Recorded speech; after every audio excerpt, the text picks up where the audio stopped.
Okay. Let's see here. Lower? Yeah, it needs to be lower. Let's see here. That'd be better. Yeah.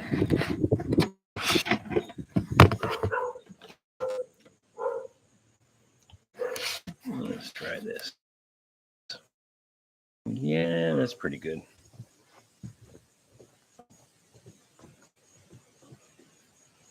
Okay.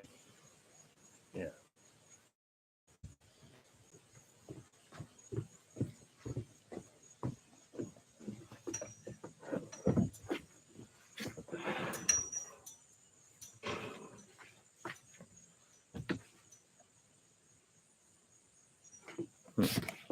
Maybe up here.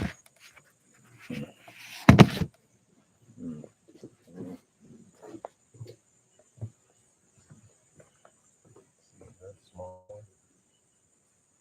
Yeah, the box are so big. Maybe this box.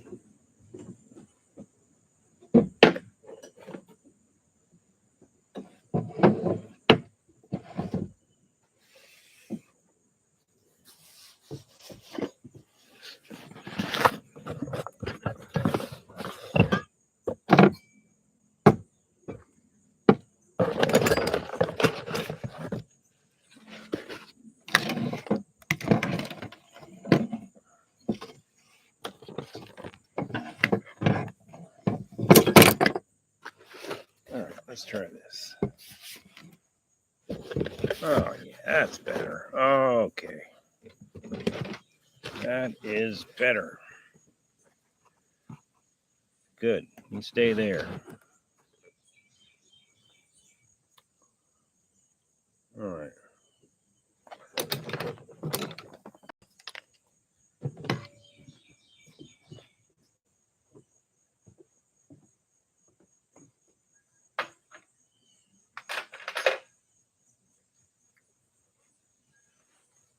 Okay.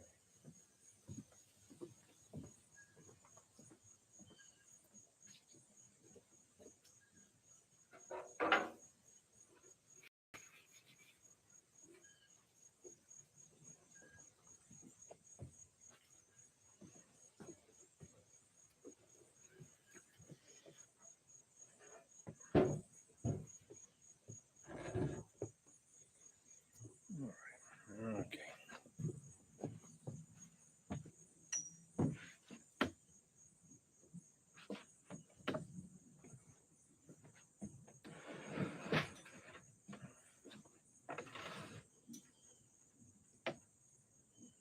There. That's pretty good. All right.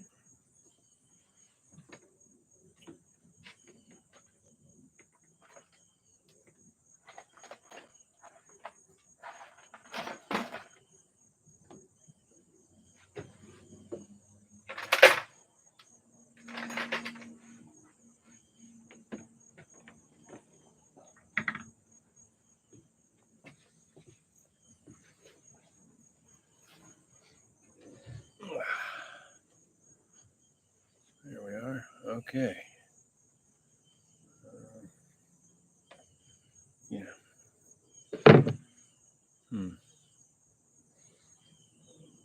Maybe another chair.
Okay.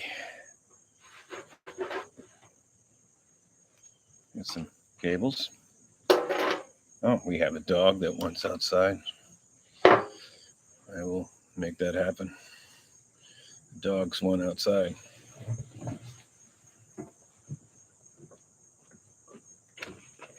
Come on out.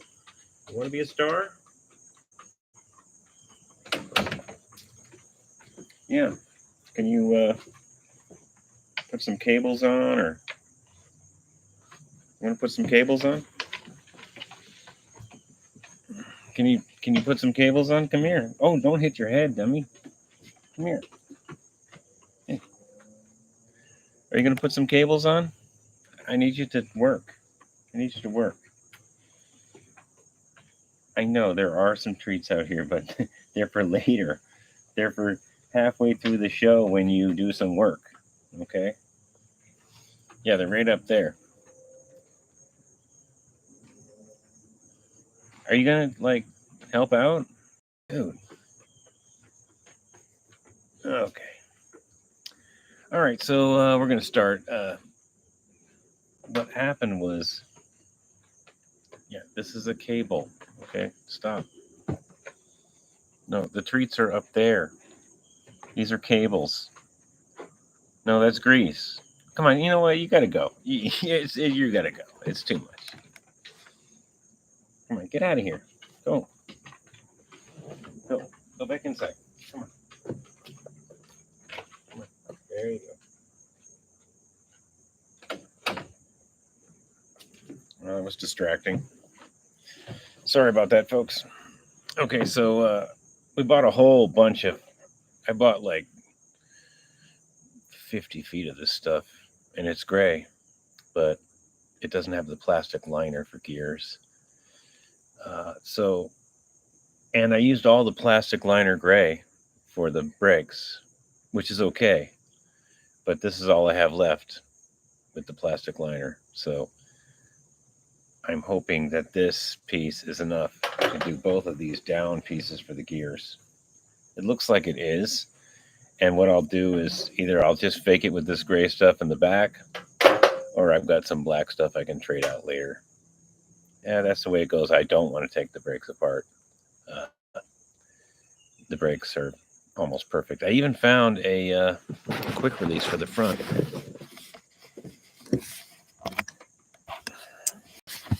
This part here is not Schwinn, but I managed to make that work. And if you notice, that distance there, when you undo it here, that allows you to get a 27 inch and a quarter tire through, so you can change your wheel. This part's not Schwinn. None of this is Schwinn. That's Diacom. I made it work. What happened was I had to grind a little peg off the back of this. Can't see it, but I ground a little peg off of that so this would slide by it. And in the back, I wasn't so lucky. In the back, I just had to use a barrel with a little adjuster that barely fit in there because it's tight here. You know, I don't have that piece. There's a quick release piece that goes here too, and I can't find it, and I don't have it. So we're just going to have to wedge this tire through when we get it done, or we'll figure out something. Maybe someday I will find that piece. I'm not sure. It's nice to have the front one, though. You know, at least you can get the front wheel off with the quick release. So let's plug you back in and let's do some cabling. Yeah. And the bugs are out today. The bugs are definitely out today.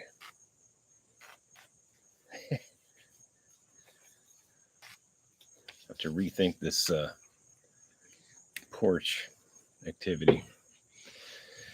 Okay, so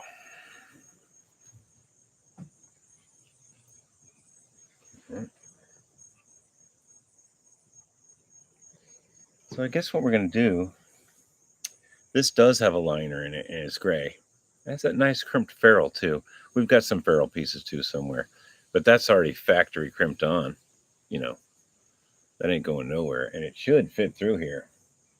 with a little finagling, a little wiggling, maybe even prying that part open, we'll get this ferrule in here. All right, so let's take the stock one out. I put another one in just to see if it shifted, and it does. The derailleur's okay, but I'll show you the difference between this gray cable and the regular Schwinn cable. So let's take that off of there.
Okay, we got issues.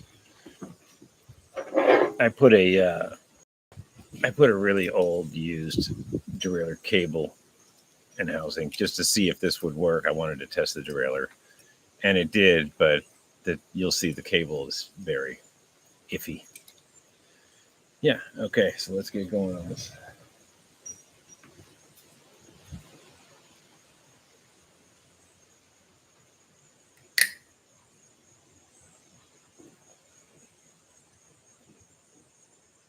Whee.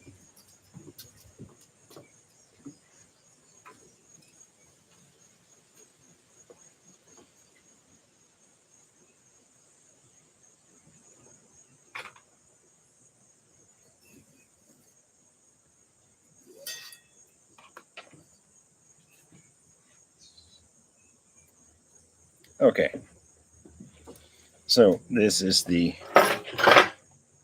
stock Schwinn stuff. It's like 4mm. This is the stock Schwinn stuff. They didn't use any ferrules, and it's not lined, so you could probably use some brake cables without much of a problem. We may try that, but it's good to use this cable. It's a little thicker, and it may not go in where it wants to go. Let's see if it does.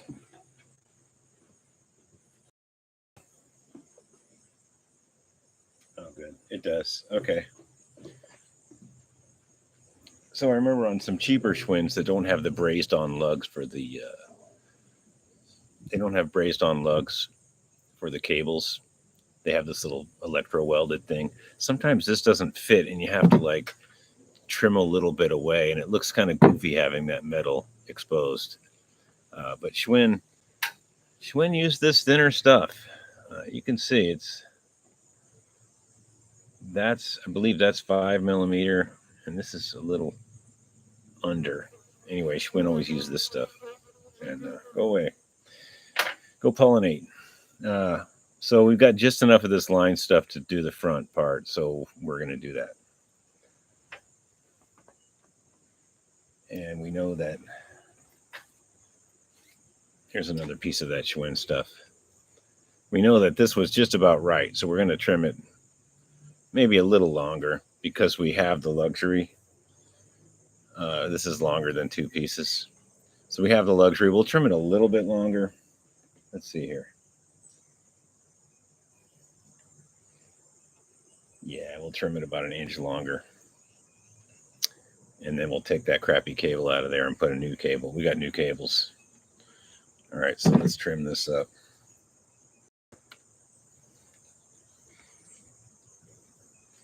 Longer is better than shorter, so we're going to go about 1 inch longer. Come here, you. And this is the line stuff, so it's better. So this is about 1 inch longer than the stock one that was in there. Let's just make sure it looks good. Yeah, that looks pretty good. Okay, so there's another thing we got to do to this, but first let's take this crappy used shift cable I had in there. I just wanted to see if the derailleur was going to play nice, and it did. But this is just a used Schwinn cable. We got some new stuff. Anyway, we'll wrap this up. You never know, out on the road. You never know. This cable's still good. It's rusty, but you never know. We'll save it. Schwinn cables are, man, it's hard to get cables with the right end now. They want a lot. Anyway, I'll show you the difference. Well, it looks like I snipped them off already. Oh, well. Let's see. What's this one? Yeah, I already snipped them off. But anyway, there's a Shimano end. There's a Schwinn end that looks like that. And then there's this little barrel end. I snipped it off already. It's for Japanese bikes. And yeah, I got rid of that real quick. Anyway, it's a universal cable. So I can't really show you the end I snipped off, but oh well. Okay, so mosquitoes are coming. We're going to put this. Oh, yeah. First, we got to, when you snip these, the metal part, unless, even with really good snippers, the metal part kind of goes over and crunches against the plastic liner in there. So it's really good to have a pair of side cutters and try to trim that little nub out of there, like this is before I trimmed it. And I'll try to reach in and trim that little sharp part out, hopefully.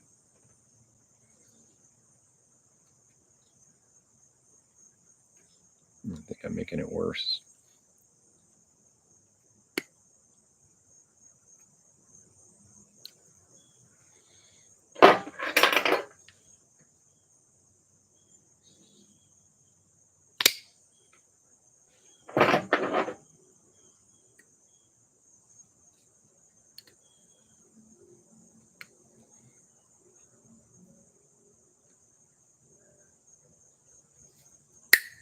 There we go. That's the beauty of working on the porch. You could just go shooting pieces of jagged metal into the bushes, and it's okay.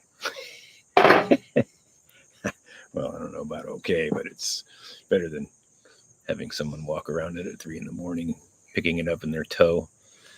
Okay, so yeah, that little piece of, yeah, you can see now it's pretty clean. Like that little piece of jagged metal is not close to the liner.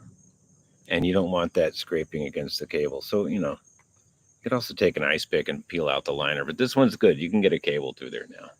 Anyway, so this is good. We're going to put this in if it fits. And it doesn't. So let's get a screwdriver.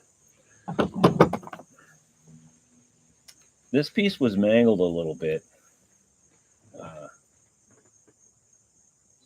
This little piece of the shifter was a bit mangled, and that was a problem. Let's bend it back.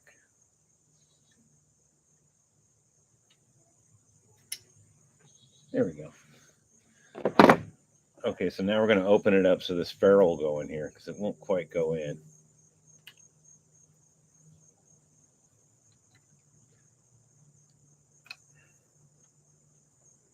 And the reason it won't go in is because Schwinn used, the reason this ferrule won't go in is because Schwinn didn't use ferrules. They used this skinny gray stuff. I wish I could find some of that new. I'd probably put it in there. Okay, so we got that now. Let's give it a little crunch. Make sure it's going to be okay. Oh, yeah, sweet. Okay, so that'll go down in here.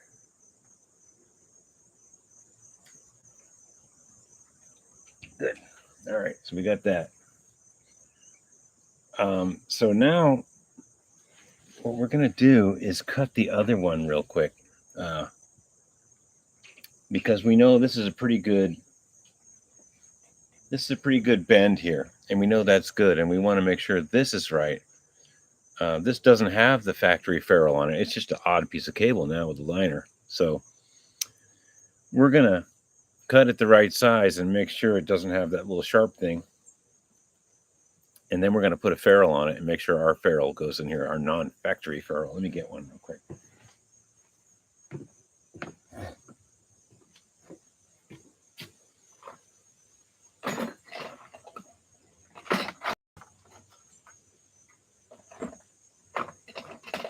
Ah, here they are.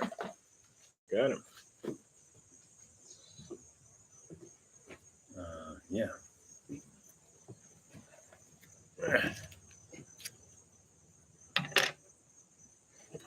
Oh, let's see here. All right. These glasses are a little better. Okay, so we got some ferrules here, and we'll pre-fit a ferrule to make sure. So when we're ready to put this in, it's all ready. So this obviously will not go in. This ferrule. Oh, it's bent. Huh. Wow, these are really cheap. Wow, man, that's cheap. I thought ferrules were cheap and thin enough. They've figured out how to make a ferrule for a cable end even cheaper than it already is. Wow. Okay, that's pretty thin, but it doesn't go through there because, like I said before, Schwinn didn't use ferrules. They just used this skinny cable, probably so someone at the factory could just go super fast. So let's open this up without bending it too severely.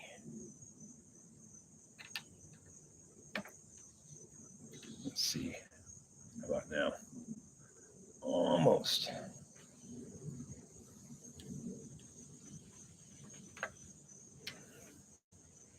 We're just pre-doing this so it slides in nicely when we're ready. Yeah, it's not quite there.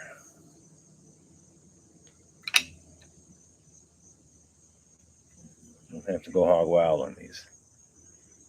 Oh, that's close. Oh, wow, these are so cheap. I just bent it with my hand. I can't believe how cheap stuff is nowadays.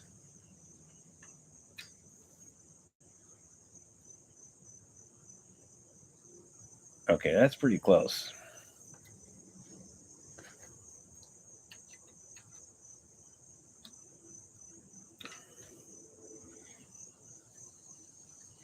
Yeah, there we go.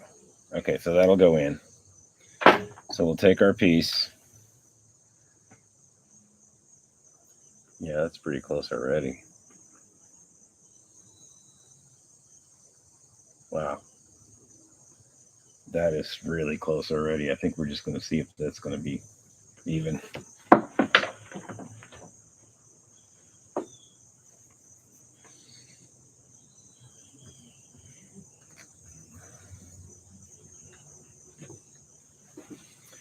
We could trim a little off. It's a little bulgy compared to that side, so we could trim a little off. How much is the question?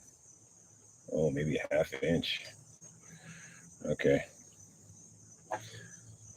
Where's the cutters? Guys. Okay. Bing! Into the bushes.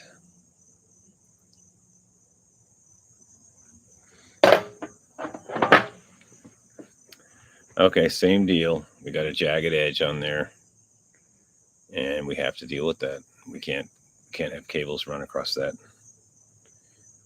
Yeah.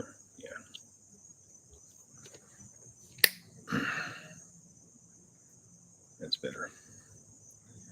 And that side's pretty good. Okay, so let's just make sure a cable goes through this before we get too excited.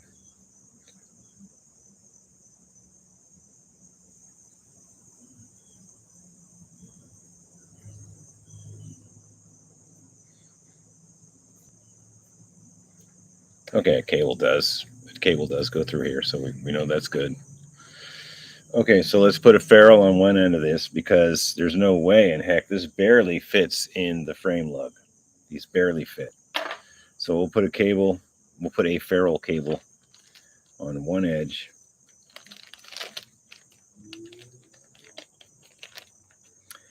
And I'll show you how to do that. Okay, just kind of slips on there. There it is. Now, on these, they give you a little tool for crimping it. You're supposed to put it in here and crunch it, but I never do that because it makes it not round, and then it doesn't go in where you want it to go. There's a special pair of pliers that has a little, it's higher quality than this, which is unbelievable because these are really good, but it has like a little peg, and you crunch it, and it doesn't make it it doesn't make it unround. But I mean, yeah, should I crimp that? Where's it ever going to go? It's going to be in there. Is it going to fall out? Probably not. All right, so it's going to go in here, and it's going to go in the frame. Let's put it in the frame because the frame seemed to be the issue.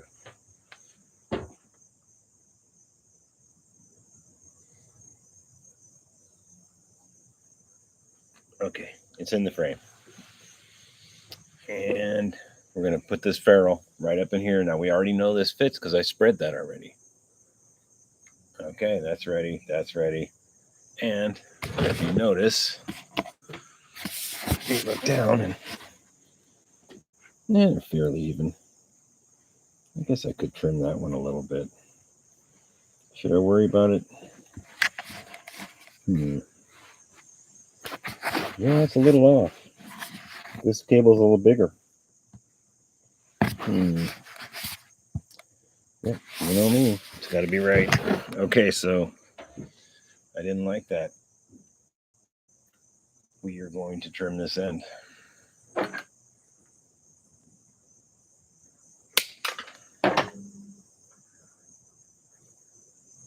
Now it's even.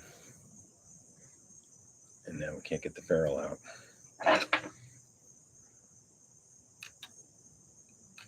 Okay, there's the ferrule.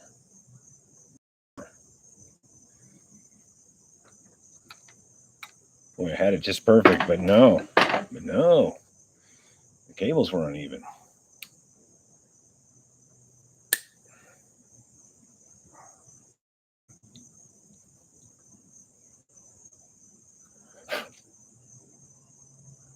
Okay, I think that's all right. Yeah, it looks pretty good. Let's make sure, and we'll put a cable through there. When in doubt, test it with a cable. Oh, shoot. Now.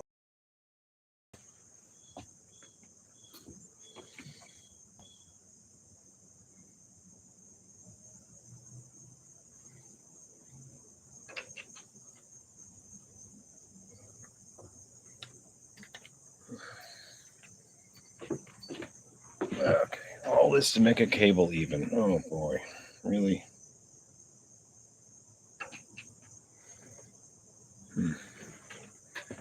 I need a tiny screwdriver.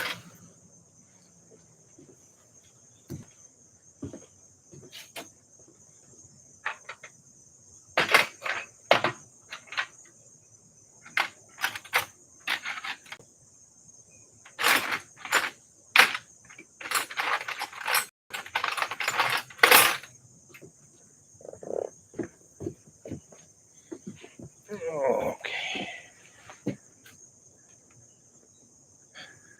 All right. All right, that one's open. That one looks pretty good. All right, so let's see if a cable runs by here and snags on any metal.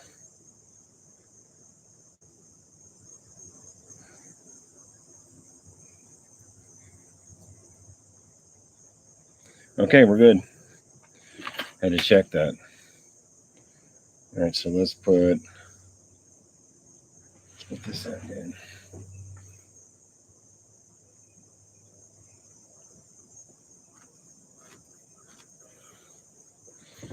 And we'll put the ferrule back on. Of course, it's not round anymore. Okay, we need a different ferrule because that one got crunched in there. God, these are so cheap now.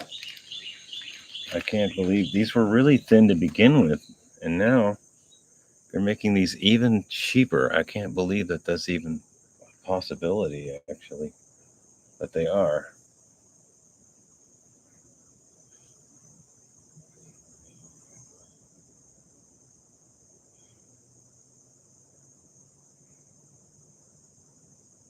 It's not going to go on.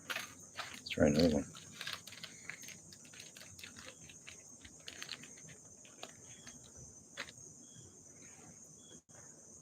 Oh, I see.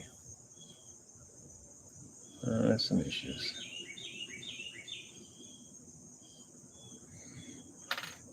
Okay, well, we have some issues.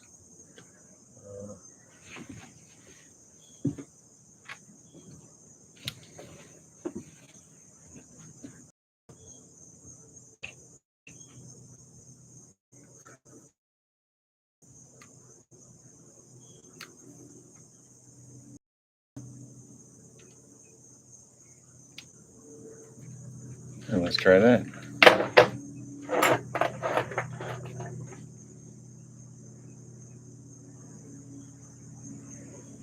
There we go.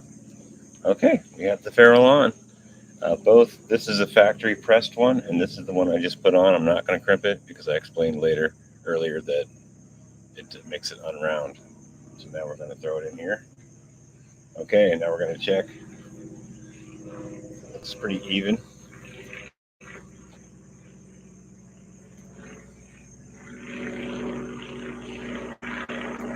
Yeah, that's even. That's still off just a tiny bit. Man, dude.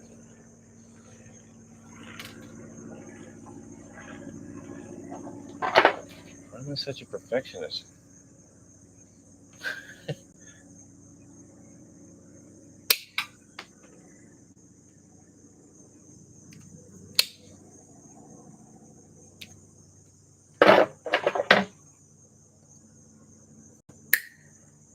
There. By golly. Okay. All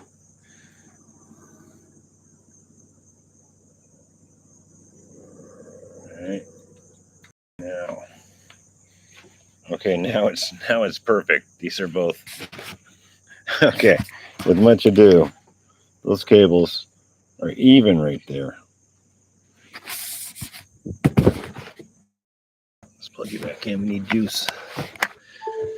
All right. Okay, so we got these front ones in. Now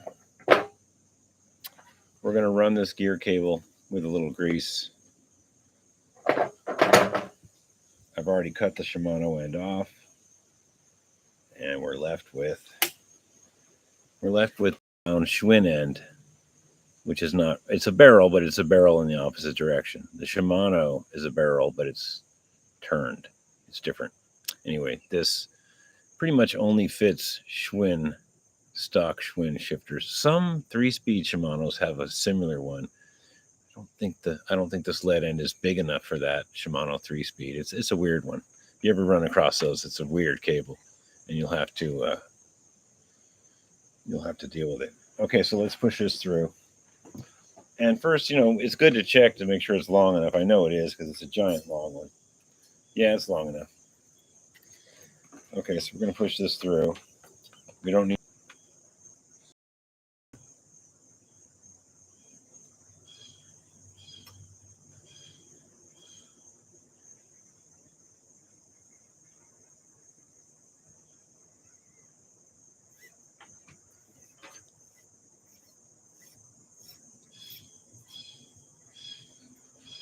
Now, when you get here,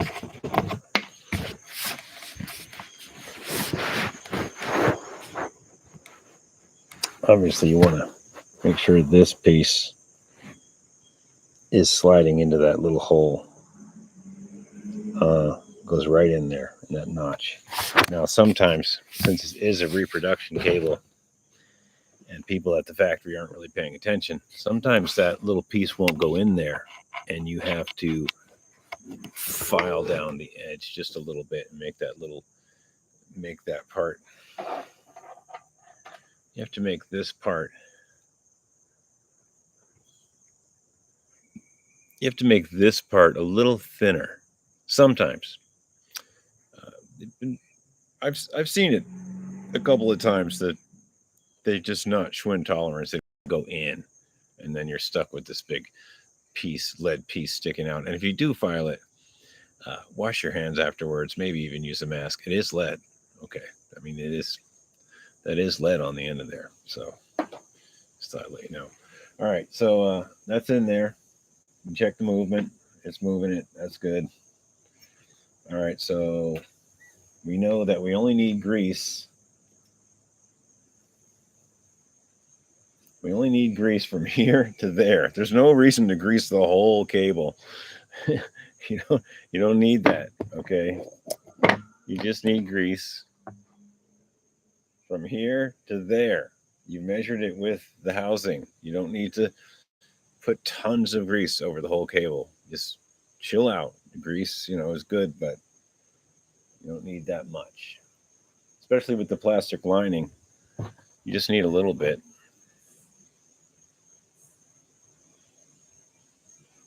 Okay, so there's some nice grease on there. And we're going to feed it through. And we've already checked that this feeds through because we already checked that. And there it goes.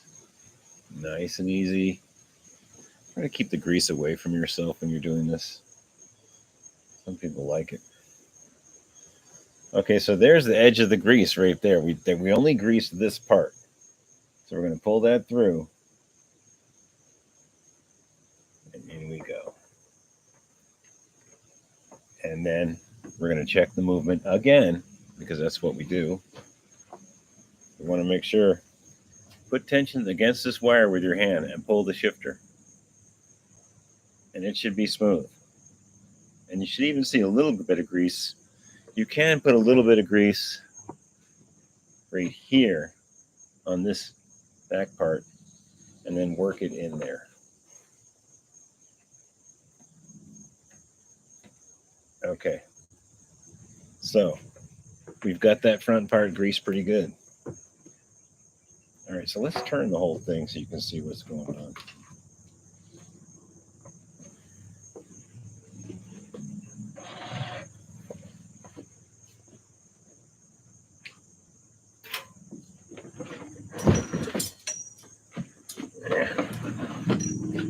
There, that's a little better.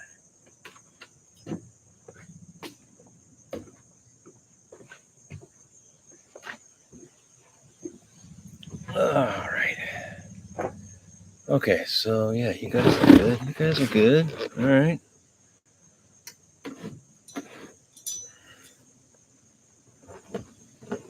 Yeah, that'll work. So we've got grease in this part here. We've checked the movement. It's good. I don't feel that cable rubbing against any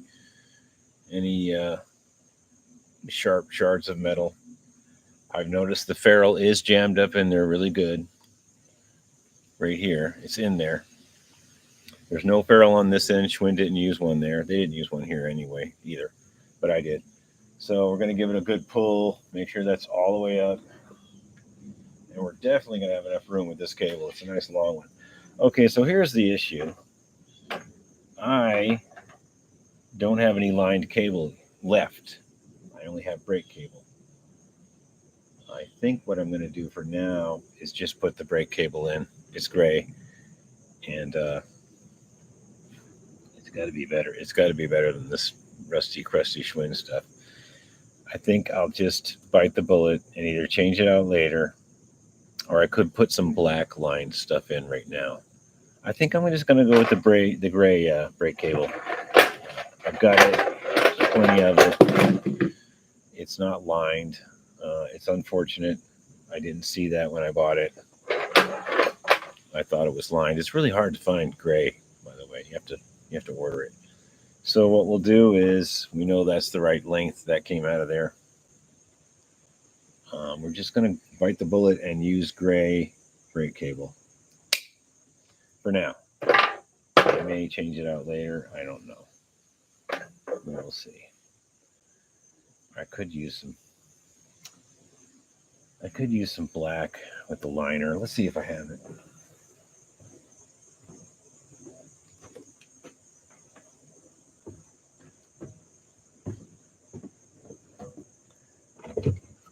Well, I do have black.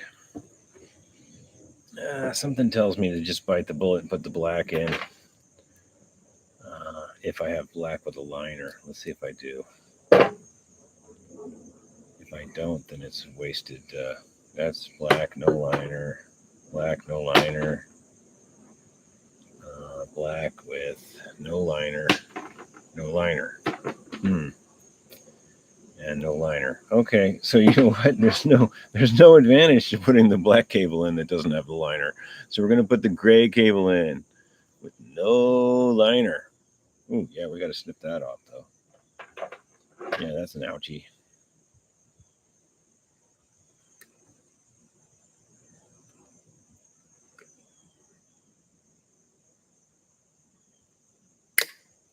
Ooh, you guys hear that? That's the sound of metal flying across the room. Okay.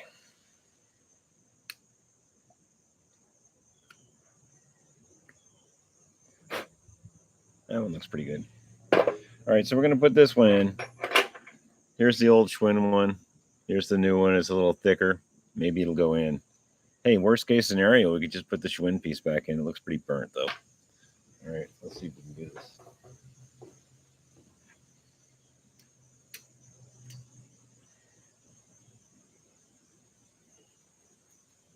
Oh, yeah. We got this.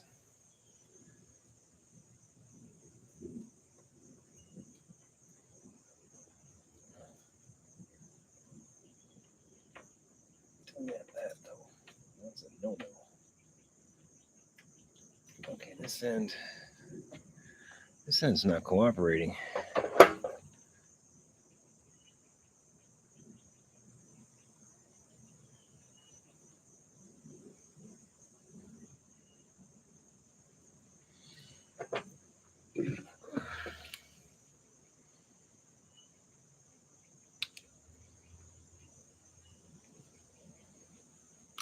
I'm just going to help this little piece of plastic be a little nicer.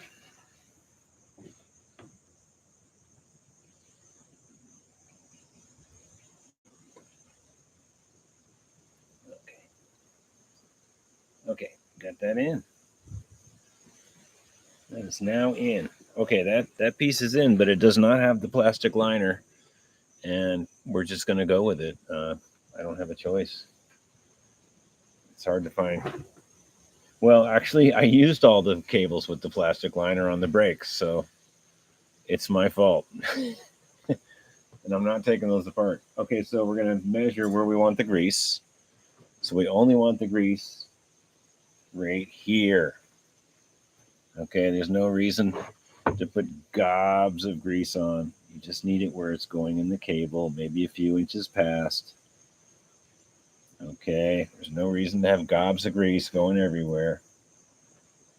And we're going to go through here. Now do this part gently. When you start to go through, sometimes it gets stuck. It gets stuck. Yeah, let's see. Like I've gone through, and now it's getting stuck.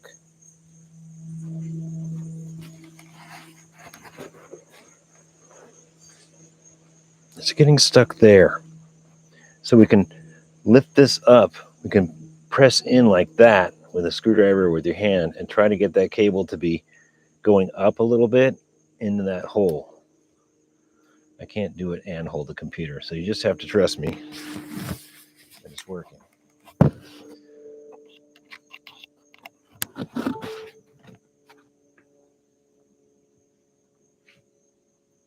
Yeah, it went through. There we go. So what I did is I compressed the gray cable housing down so it matched up with the hole. So now we're going to pull this through. We're coming up to this part. We already greased this part right here. That's the only part we greased. And in we go. Back through and back through. You know, you could even get excitable and put a little on this back side and make that go through. So you know it's all the way through there. And now we're going to check the lever once again. and keep pressure against this.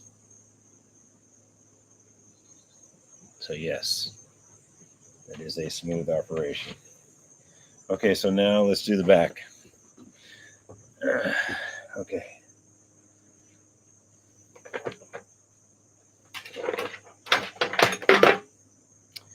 More non-lined cable.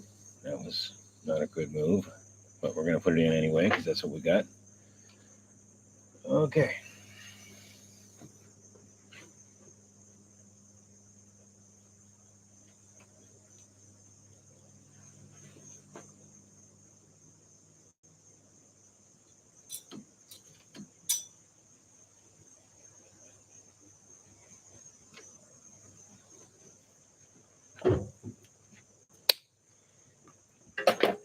And on this back part, it's good to have a little extra housing. I mean, that's probably too much, but if I change derailleurs, because this derailleur is a piece of junk, and it is, I'll be really happy that the cable A isn't trimmed really short, and B, there's a little extra. But that's obviously too much. We're gonna trim about an inch of that off anyway. We'll pick an end that doesn't need to be dealt with. And ding! Out across the dog run. Okay, I can see an issue right here, right now. Yeah, there's some sharp stuff in there. Yeah, we got to make that a little better. Either reach in with a screwdriver or an ice pick or something, or try to trim it again. Not too bad.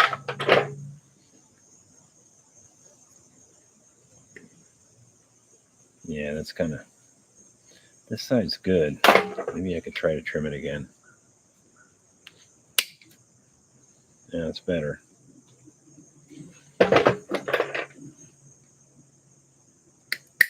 There we go. Okay, that's pretty good. See, I got the whammy out of there. Bad stuff. Okay, so on this one, we know we want grease right here. We only need grease right here. We just measured it. We only need grease right there. We don't need to go hog wild. Okay, from here to there.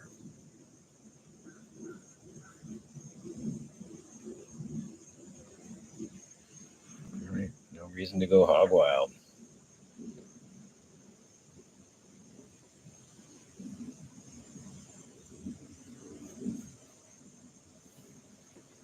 And on this one, we can kind of move it back and forth and really get the action we need on the grease. You might even put a little more on there.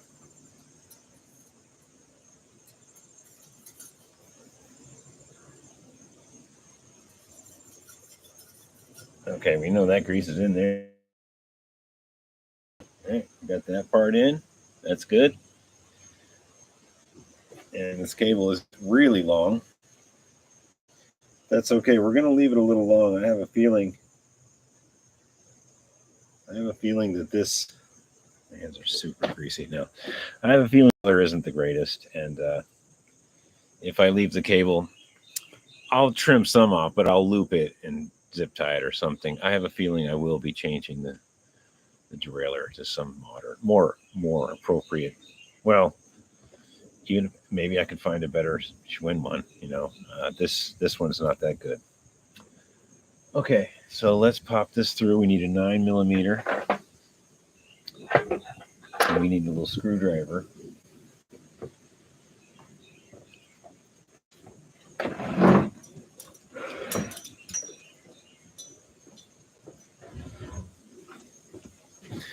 There's a little clip right here.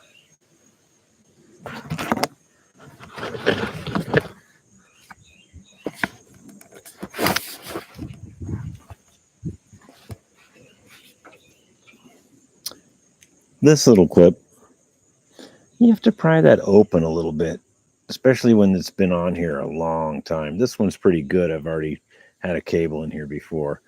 But you kind of have to clean this really good and pry that open a little bit. The cable goes through that hole in the top and then through a hole in the bolt. It can be, with a used cable, it can be quite difficult. With a nice new, brand new cable with a nice square end on it that's been trimmed, it should just go right in. But just be in mind that it's going to go real easy through there. If you have to push and the cable frays, then you're blowing it. If you have to put any pressure on it at all, you're blowing it. If you have to pull it through with a pair of pliers from the other side, you'll see the cables just like spiral up, and that cable's no good then. Well, you could reuse it, but just go gentle, go easy on that. Wait until it goes in like it should, and then do that. We'll show you how to do that in a minute. Okay, so here we go.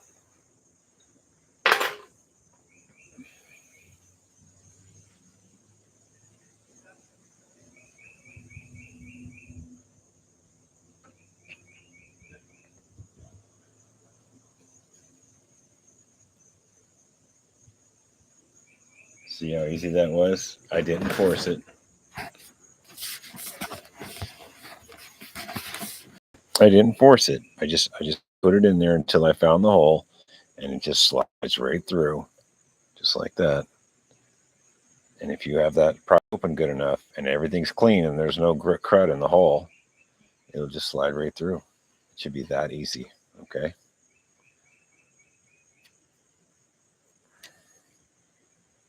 And there you go.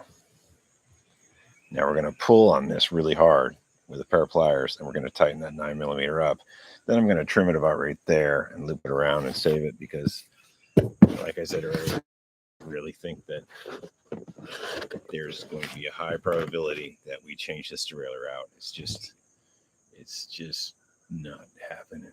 It's okay, but when we go test this, I'll probably take it to a place called Bent Creek. And before I take it to that place, I'm going to change it. It'll have some more modern derailleur on it, something with a little more life left in it. There's nothing wrong with these Schwinn ones if they're well cared. This one was not. It was just in a parts box. It's bent. Things are worn on it. It's toast. Let's put it that way. Okay, so let's get our 9mm. Let's make sure it is a 9, and it is. Now we're going to pull. Make sure that the gear lever is pushed up. Make sure this top lever is pushed forward. You need all that out of there, slack. Sometimes when you pull it, you'll see that little lead end shoot in there a little more, but we happen to know that that's good and everything's fine. And we know that that lead end is correct. No one had to file on. Okay, so we're going to take a pair of pliers.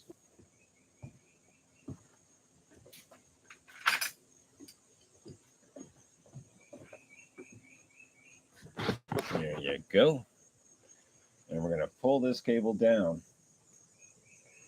Also, this derailleur needs to be in the 5th gear position. It needs to be all the way adjusted in where it's supposed to go. If it's out and you do this, then you're not going to get the throw you need. So you have to actually adjust the gears first before you change the cable. Make sure that derailleur is in the inwardmost part, because then you're going to pull on the cable, take up all the slack, and you're going to need all that for the derailleur to move correctly back and forth. You need that. You don't get much on these Schwinn shifters. You get about that much cable moving, and that has to do everything. So adjust your derailleur first. There's a little screw right here. Make sure it's into the 5th gear. And if you're running a 6-speed, then, well, you're on your own, because you shouldn't have modified your Schwinn. You should have left it alone. Just kidding. If you're running a 6-speed hub and you've done the modifications for your Schwinn 10-speed and you're actually making it a 12, then you would do the same thing. You would crank the derailleur back in towards 6th gear. Okay, it's possible. Don't listen to me. Okay, so I'm going to pull down on this cable pretty hard. Okay, everything's good. It's tight here, it's tight there. Everything's in. And we're going to tighten this. You do have an adjustment here, and make sure this adjustment is pretty far in. Because if you need to adjust it without messing with that, you need this adjuster spring and this adjuster to be in. That way you have that adjustment. So if you pull this cable tight and that's way out, then later you won't have any adjustment, especially if you have a 12 speed. Okay. So we're tightening this 9. I've got pressure against this. I got some good pressure against it. Tighten it up.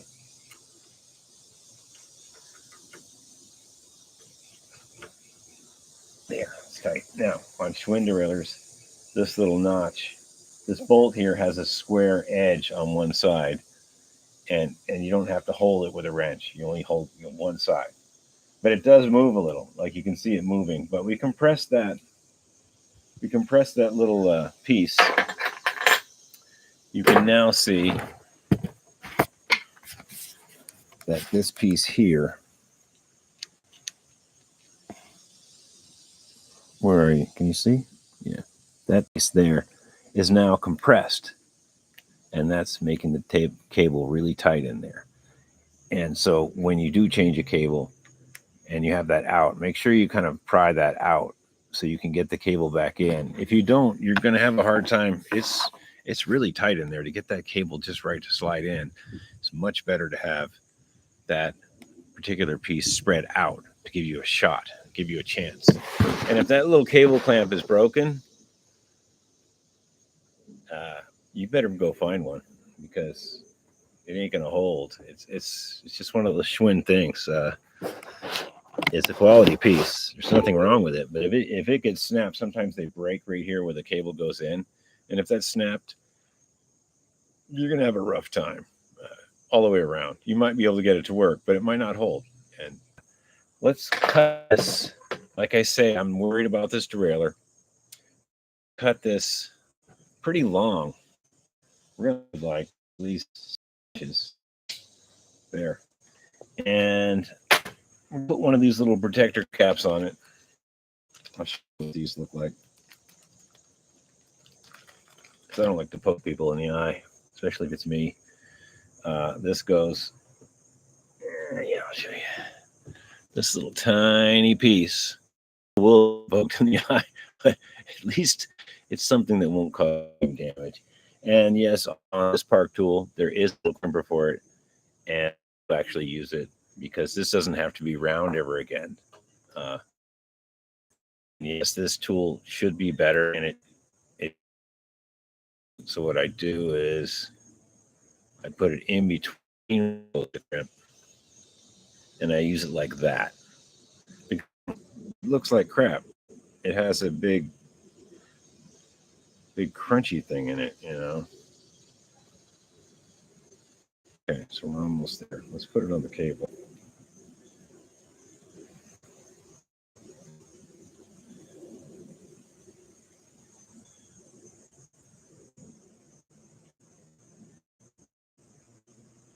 Okay. Very long.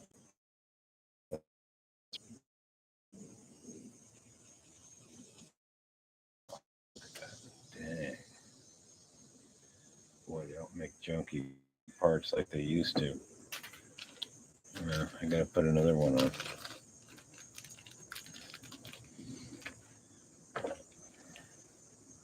I guess when you're not using your tool right.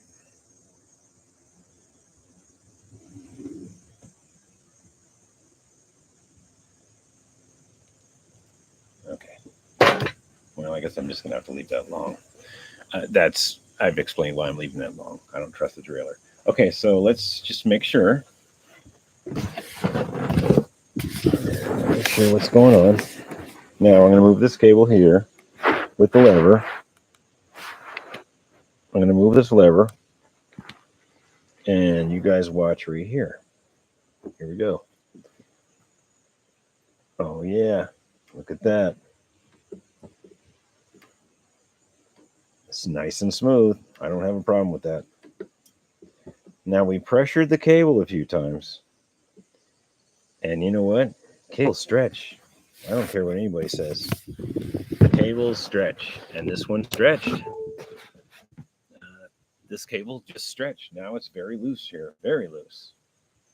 Now, this is where that being into the most inward part helped you, because you don't want to recrimp this. You want to leave that cables. It's kind of a one-shot deal. You want to crunch the cable down in the crimper and just leave it where it is. That's where the adjustment comes in. So now we're going to adjust the barrel. I'm adjusting it out. And this is getting tighter here. You can see this cable going up.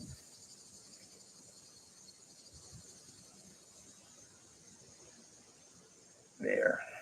Sweet. Okay, so now that cable is nice and tight again. We still have a little room on the adjuster. Not a lot, but we have a little. And so now we're going to do it again. Can you guys see that moving? Okay.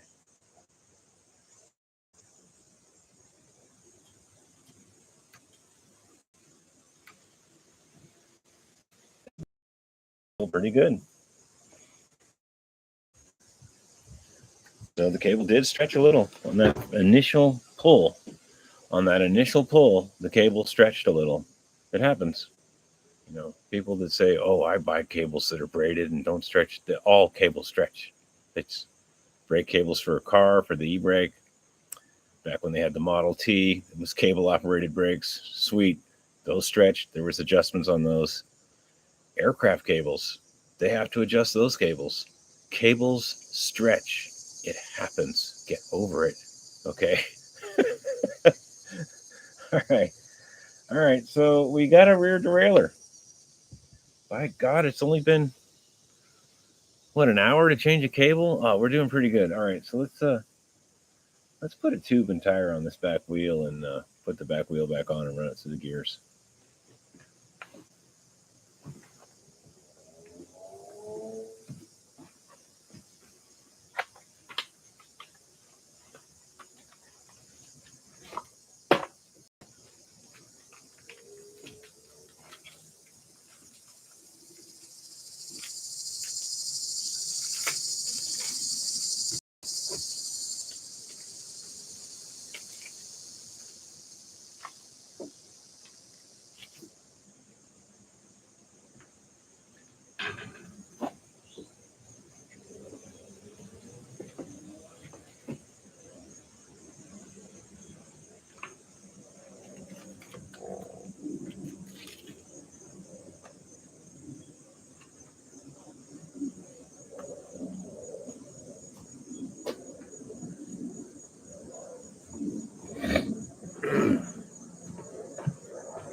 Okay, this is the one of the cheapest tubes in the world, but it's new, and hopefully, I don't know, new stuff nowadays. Wow, believe it, it's really bad. I don't know who's asleep at the wheel at these factories. This stuff now, you better check it out real close. So we're just going to put a little air in it just to get the shape.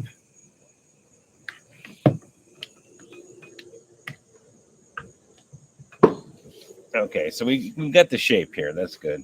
Now, let's see. Now on this bike, the rim liners were absolutely toast, which I kind of figured they were. I mean, here's one. It was just like shredded and melted. And if you're really careful when you're taking old tires and tubes off, you can, deflate the tire and tube very carefully, pinch around, get the tire to break off the bead a little bit, and then carefully start 180 from the valve stem. And when you get towards the valve stem, stop and just be really careful and gentle. And sometimes you can save these things when they're really old and shredded, Whee! Anyway, I found one in the shop that's decent. They're very expensive. What I've been doing is cutting inner tubes.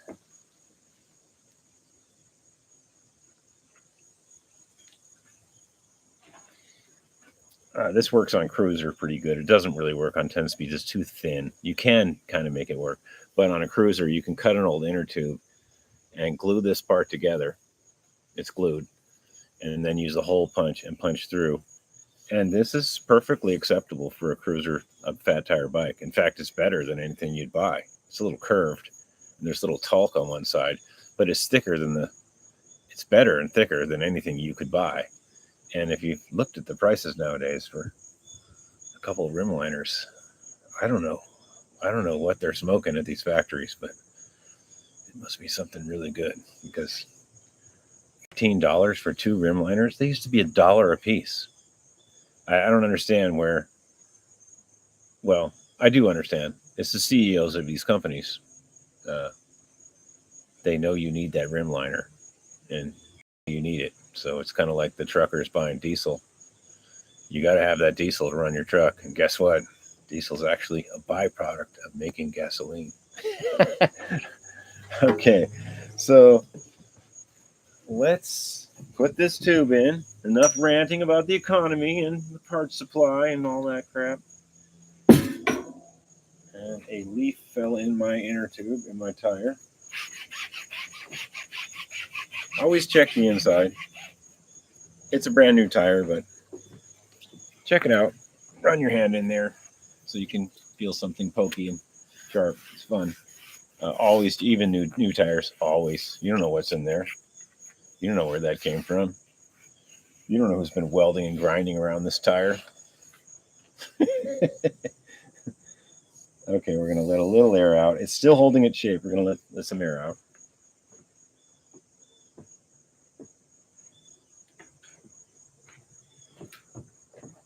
Okay, I better get some tire irons too.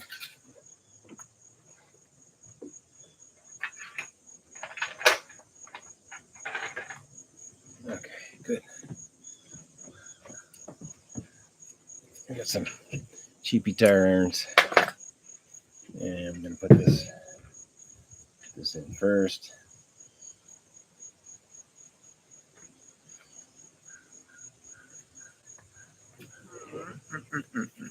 Okay, at this point, you got to let a little air out.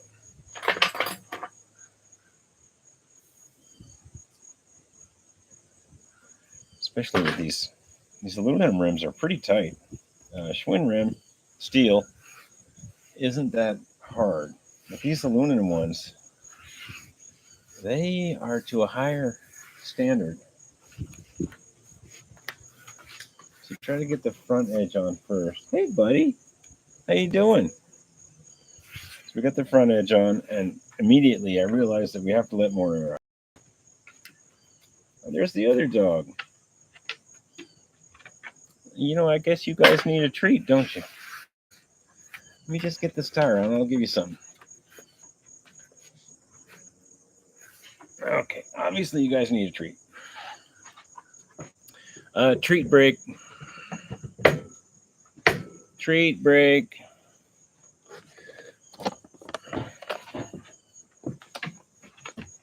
Good boys. Good boys. You ready? Here you go. All right.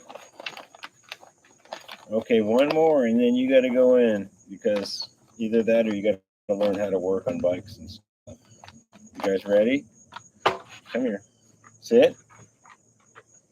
See how well behaved they are? Man, if they only had opposable thumbs, sit. They'd really be styling.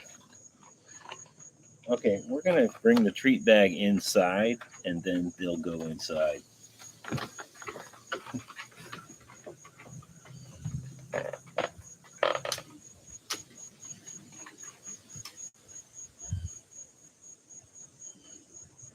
That's be good. Treats are over. Okay. Sorry for the interruption. Dogs need to have treats, and bikes need to have tires and tubes. So I guess we had to walk that fine line. Okay, this is a pretty tight rim. Usually you can just peel over the first bead, but this one, it's a pretty tight rim. So we're going to have to kind of, on the first bead, kind of help it peel over. Totally in my way here.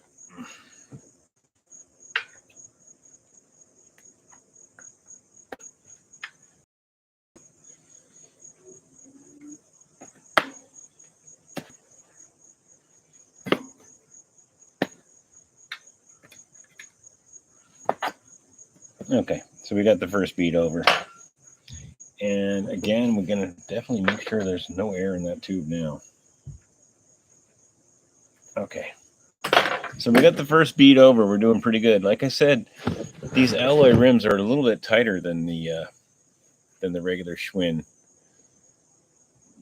stamped steel double wall. If this was a steel rim, I could have just pushed that over with my thumbs probably. It probably would have just bought. In fact, I could probably put the whole tire on with my thumbs. But these aluminum ones, they're really, it's a tighter fit. And that's a good thing. I mean, you're paying for that. You paid for the extra, the better bike and the better rims. So that's what you get, better stuff. Okay, so we're going to get this tube ready to go. We let all the air out of it. And we're going to make sure that that goes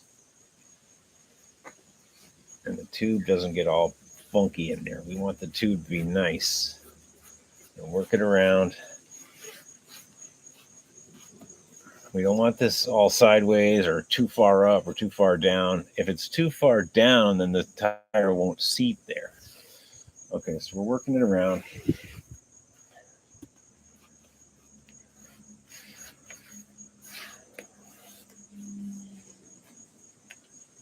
And you don't want to pinch the tube either. Try to use your hands until the last minute.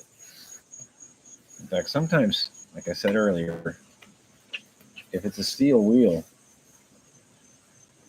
you can press it on with your thumbs. Brand new tire with an aluminum wheel, maybe not. I'll try to just muscle it with my thumbs. We'll see how it works.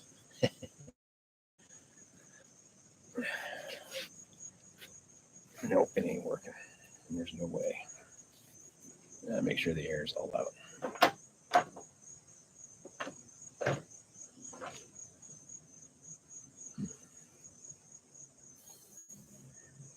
Well, there was a little air in there.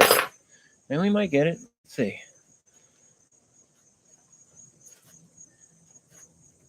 I don't think so. This is not a peel on with your thumb kind of rim. Okay, so we're going to take the alloy one. The metal one might scratch the rim. I got two here, and they're not the greatest. Some of them have a little curve to them. We're going to take this alloy one, and we're going to gently try to push the tube in and not pinch it. And I need to see what's going on here. I really don't want to pinch the tube.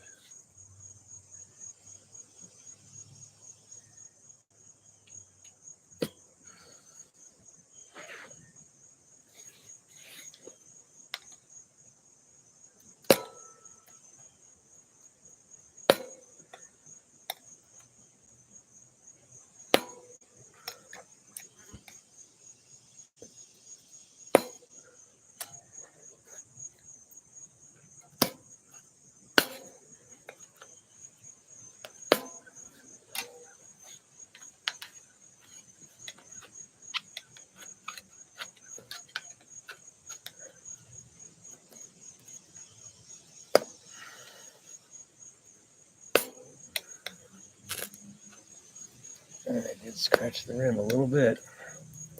Boy, these rims are tight. Okay, I can punch it with my hand now. Okay, hopefully we didn't pinch the tube. I hope not. That's going to be really hard to get back off. Boy, they are not kidding around. They want your tire to stay on there. All right, we're going to put a few pounds in this.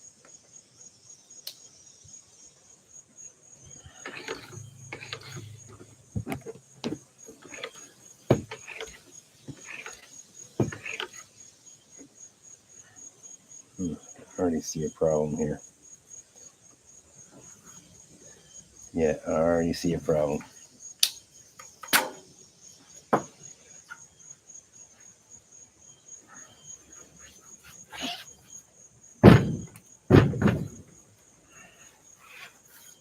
I kind of mashed it in. Okay. And we'll see.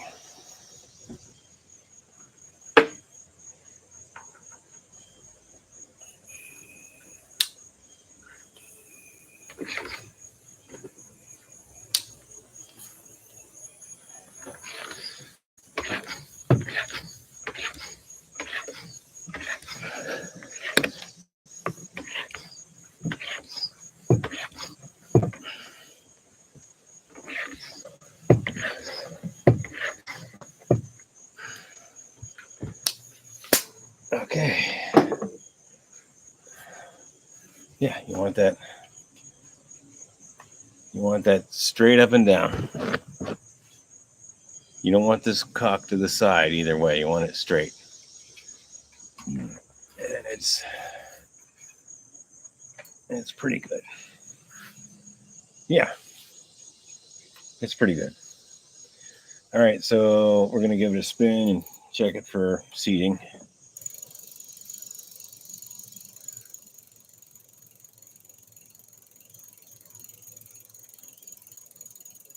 It's not bad. I mean, it's a reproduction tire, and it's not a Michelin. I can see right here, I could deflate it and put some Armor All in there and pop it back out. We may reseat this later, but it's not bad for right now. That's mostly the white wall. Just, it's hard to get quality stuff nowadays. Yeah, it's a little bit of the rim, a little bit of the white wall. It's down right. It's down right there. You know what? We're going to deflate it, and we're going to put some Armor All in there, and we're going to pump it back up. It's sucked in a little bit. It's too much in there. Right here, it's down. So what we're going to do is we're going to let the air out.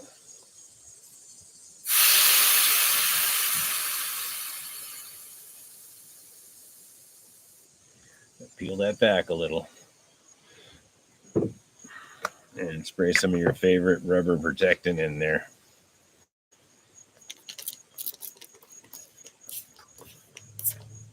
Both sides. Okay, now we're going to pump it up real hard. See what happens.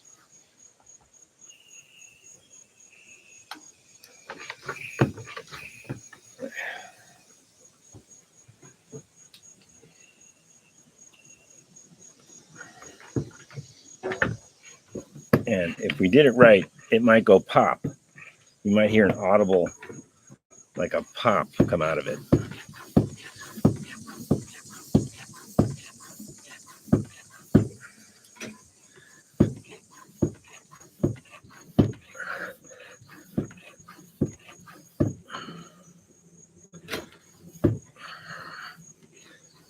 Okay, there's close to 80 pounds there.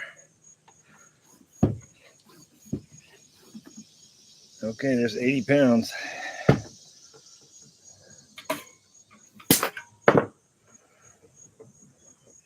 Let's see if the Armor All technique worked. At least it cleaned the tire, right? Before, we were having a bead issue. Yeah, we were having a bead issue. Pretty sure it was right here, and you can see that line now. It's above that. And this line, that line helps you seat the tire. This line is now above the whole way, and there's 80 pounds in it. So let's see if it made a difference. Maybe it won't. Oh yeah.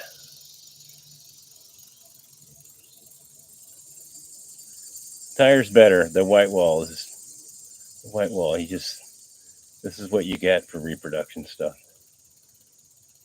The white wall is not very applied, not very evenly. The tire's pretty good. If you look this way, that's not bad. But the white wall dips up here, like it's on that second notch right there, and then when you go by the Duro stamp, it's actually above into the sidewall. So yeah, you can take a black Sharpie and make that right, but it is what it is. You're not going to find some quality, Schwinn quality from 1972. Okay, so we're going to put this on and we're going to check the gears because we have a tire now. Oh, let's put I actually have one of these that's opaque blue. I'll find it on the next one. Okay. So we've shortened the axle and put the 5-speed back on. So we are golden. It should just pop right in, right?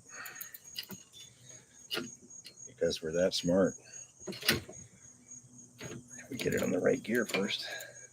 There we go. All right. You know what? Oh, I just forgot. Yeah. Remember I was telling you about not having the quick release brakes on the back. So this is your problem. You got to get it past this so you don't have the quick release. I don't have the parts. So what do we have to do? We have to take a brake shoe off. Oh dear. Oh dear. Not acceptable. Embarrassing. Yeah. All right. So we took the brake shoe off. Put it down here for a minute. And that allows us to get it by the brakes. And in we go. Because we changed this back to 5-speed. And we put a shorter axle in. Imagine that.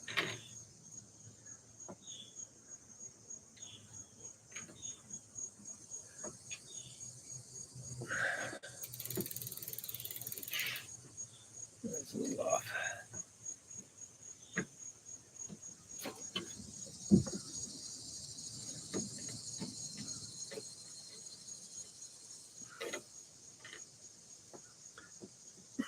Okay. All right. So we don't have a brake shoe on there now. So let's put the brake shoe back on because we need brakes. So what I was saying earlier is I found these parts. I found this quick release right here. And that allows that brake to, when you press this, boom, that brake comes off. But I did not find the one for here. I don't know what it looks like. The catalog doesn't really zoom in on it very well. Somebody put this piece on. I don't know if that's stock Schwinn. I know nothing except this will work, but I don't have quick release. So you can't get an 1 1/4 tire off bike without, well, you can get it off. Probably not going to get it back in because you're going to break the brake shoe. You're going to unsee the rubber part of the brake shoe, probably. You know. Oh, another way to do it is to let some air out of the tire and then go past the brakes. But we just pumped this thing up like 8 times to get it to seat. So I didn't feel like letting the air out of it. I'd rather just take the brake shoe off. So now we're going to put it back on because I don't have the right parts.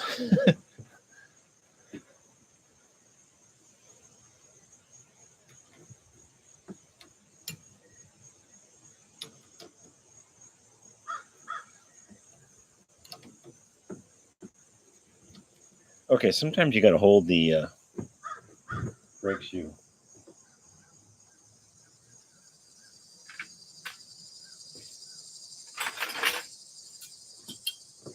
Sometimes you got to hold the cage of the. You got to hold the brake shoe a little bit with a bigger wrench, 15 or 14, and then you can kind of keep that from turning and put a pretty good tighten. Let's see here. Yeah, that's pretty good. Okay. All right, so we got the wheel back in, and we're gonna run it through and adjust and make sure the gears are good right now. Okay. Those guys are. Let's see. I guess I'll swing you around.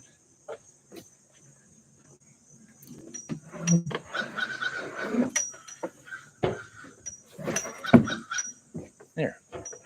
That's pretty good. Okay, so we got the new cable in. We got the new tube and tire on.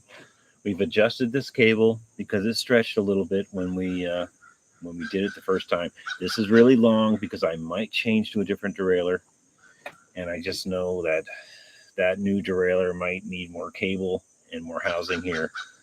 So I'm just going to leave that long for now, unless I'm really happy with this junk derailleur. Okay. All right, you guys are good. You ready? Here we go.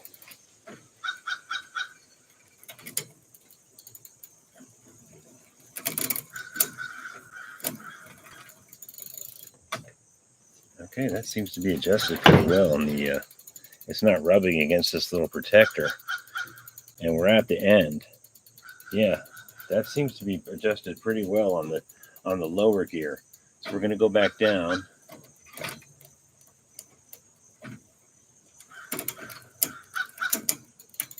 What's the problem with that gear? There we go. That's pretty good. And fit. Okay. Now, fifth.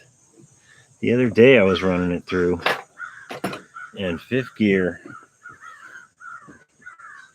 I don't think I had that quite adjusted because it fell in between the frame and fifth gear.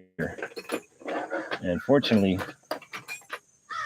it was just on the stand, so no big problem there. But to adjust it in, you adjust this little flathead screw there. But right now, it's actually, it could go out a little bit. Yeah, it's almost touching fifth right now.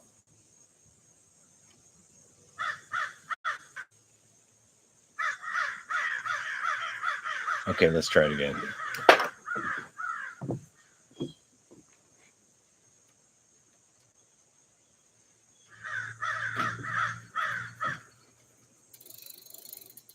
That's pretty good. It's in fifth right now. Brakes work good. We'll go to fourth.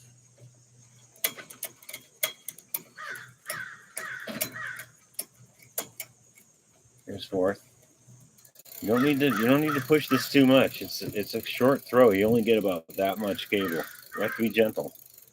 So we'll go to third. Go to second. And we'll go to first. Oh yeah. Yeah, look at that white wall. That thing is terrible. Look at how the white wall is jumping up. It's not the rim and tire. It's the actual. You can see it. You can see it right here in between the lines, and you get over here, and it's actually above the line right here, all the way to here. So this big area here, when you spin it, that white goes up into the black. It just makes it look terrible. I'll have to write the Duro factory and tell them to get their stuff together, that, lives depend on it. Okay, we did well. We got a nice, decent rim. Could use a little truing. I think I'm going to let it be for now. This pad is up a little high. We're going to adjust that. This brake pad here is up a little high towards the tire, so we're gonna drop it down a little.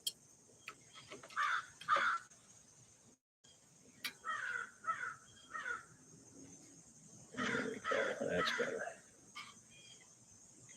And same thing. We're gonna hold the edge. We're gonna hold the case of the brake shoe with a wrench.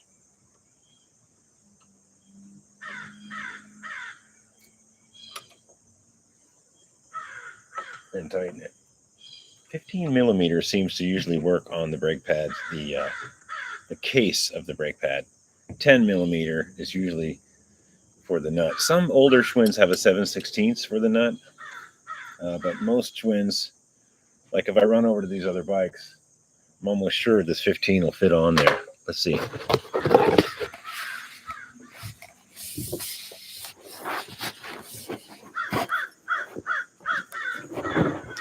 Yeah, that 15 fit on there to hold it while you tighten the other bolt. But probably not on this bike because it has the aluminum protectors that keep the pad from shooting out if you move the bike backwards. You need a bigger wrench, or you actually have to change to some better pads that aren't pieces of junk. I just have those on there because the original ones, and I don't know, that bike, I don't go too fast with that bike, but it's, I guess I could change them out and put the aluminum protectors back on, but then why? Because you don't need them at that point. Most new brake shoes are crimped both ends. They don't slide out. Okay, so let's put the better pedals on, the real Schwinn 10-speed pedals. I got a set.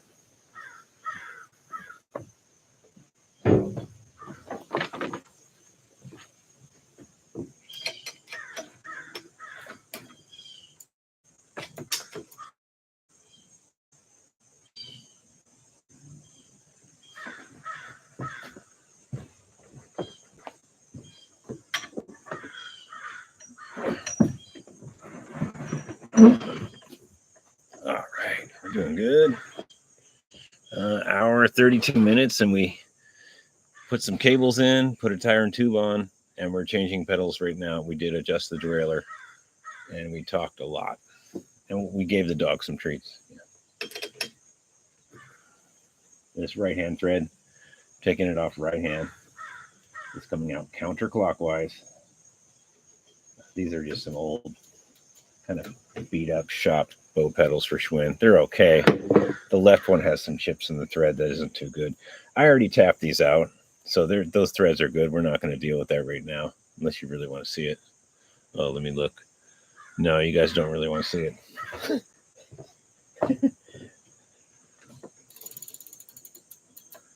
And this we're going to pretend to tighten. This left-hand thread.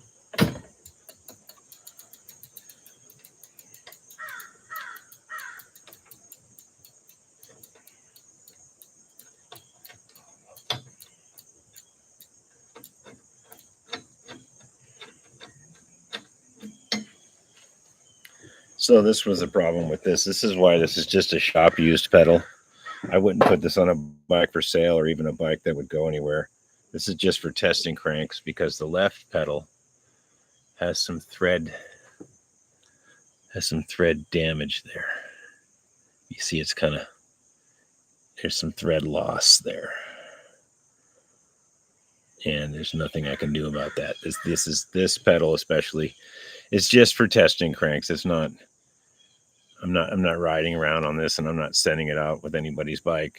And it's also missing a reflector. But this right one, these threads are still good. If I could find the match to this. These things are so hard to get nowadays. So I don't know. Eventually I might try to pry this one apart and fix it. Probably not. It's probably just going to be a shop pedal. Let's run the taps through here because people want to see this stuff.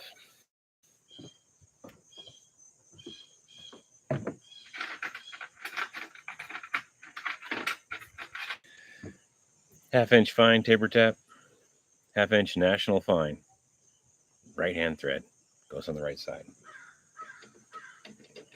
I'm not going to put any grease on it because I've already done this and I know there won't be any chips. And if there is, they're going to fall out here on the porch and it's okay. It's recommended.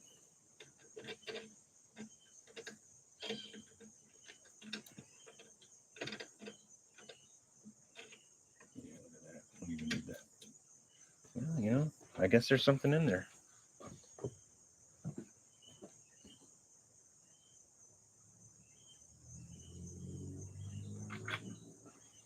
I guess there's a little crud in there. Interesting. I'll be damned. Maybe some leftover from those crappy shop pedals. Well, who would have thought?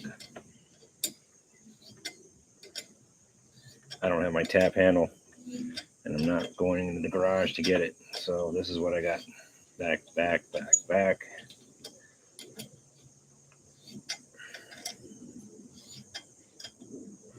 These are worse than I thought.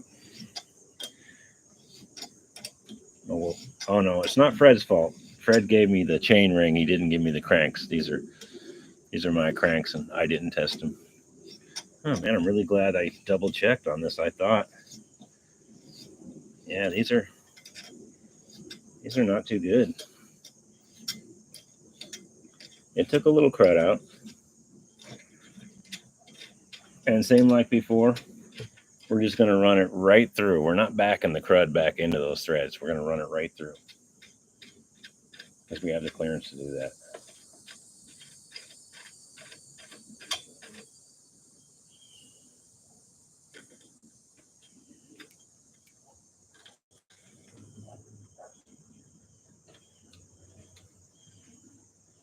Yeah, glad I double checked. Better to be sure than have a pedal break off in the road. Maybe those pedals I put in there messed them up because the threads weren't that good, but that was the other side, not the right side. Okay, we got that out. Now we're going to hit it with some compressed air. And yeah, it did have some chips in there. Look at that. Man, I'm really glad I double checked. It's good to, don't drop tools. It's good to double check, you know. So that's the right side. So we're going to put this left hand national fine, left hand tap on the left side. Oh, hey. Hey, how you doing, Adam? Yeah, we're double checking. I thought I tapped these out, but I did not tap them out, and I had these crappy shop pedals in, especially this left one, which had some thread damage on it, and it's just a shop pedal. But now I'm going to put the left hand tap on the other side and make sure. Yeah, compressed air. Yeah, I'm on the porch. Okay, I'm on the porch, Adam.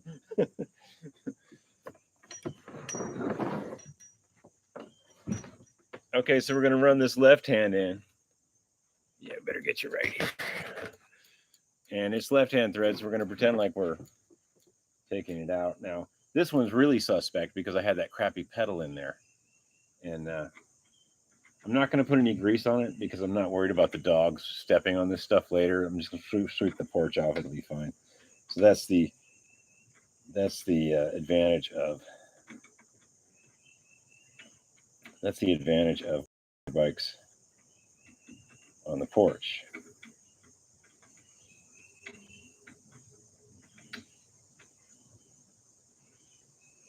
Wow, this is not wanting to go. Yeah, nice to go in there.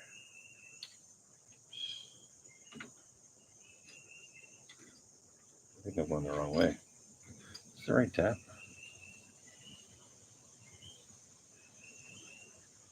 Pretty sure that's left-hand thread.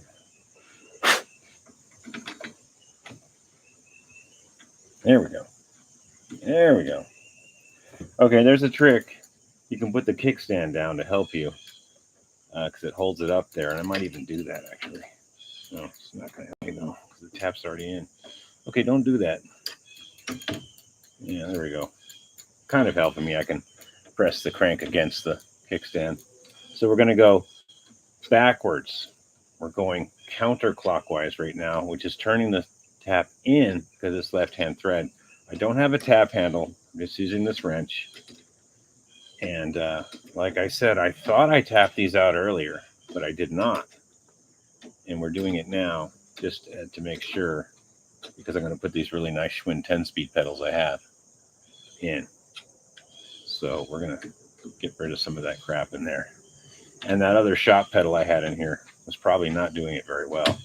And this one's taking out quite a bite here. Yeah, it's taken out a bite. And these cranks have been laying around in my pile for probably 3 or 4 years. They are dated correctly for this bike, though, amazingly enough. But they're from a Suburban or a Continental. I can't remember what they're from. Okay, yeah, we got some chips on there. Now, we're not going to back this out. We're just going to go right through. I want those chips, some just fell off.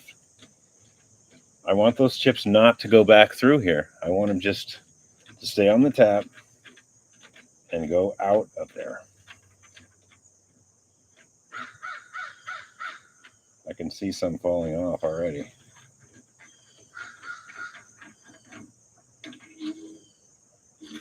Okay, we got the tap out. We'll hit it with some compressed air. Here we go. Okay, so what did we get out of there? Oh, we got some chips, man. Yeah. More of them fell on the ground. Look at that. Yeah, don't worry. I'll sweep it out later. The dogs won't step on that. I'll sweep the porch. Yeah, there's some chips, man. Yeah, I'm really glad I checked that. I'm really glad.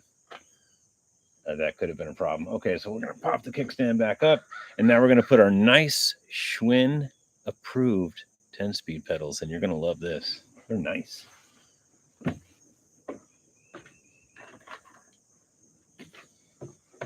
Yes. Look at these babies. You can still kind of make out the little Schwinn approved. One right, one left.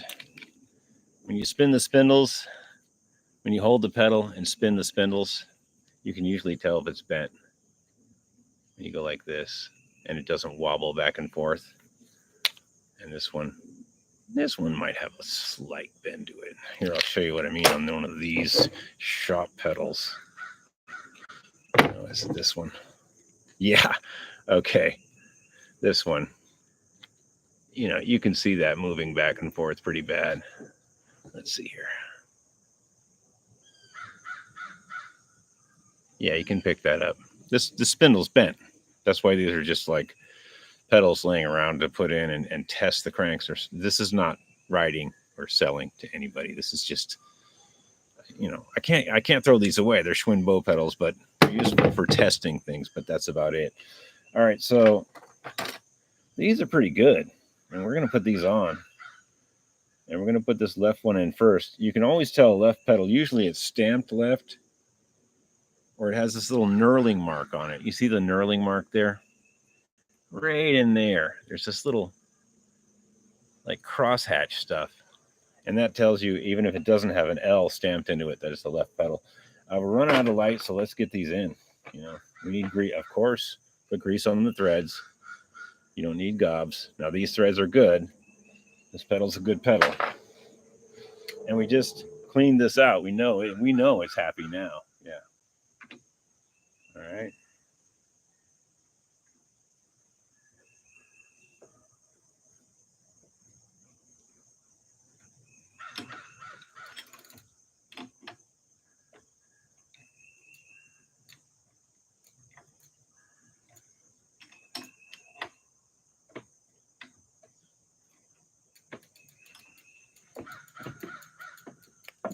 Okay. That's a good pedal. That is a good pedal. I can tell. Years of putting in bad pedals on bikes, and I know the difference. I know a bad pedal. I've used enough of them. Okay, we cleaned the threads up pretty good. We're going to put some grease on here. You don't need gobs, just some to, you know, make it right for the next guy taking this pedal out, which is probably going to be me. Right, so right-hand thread, we'll go over here.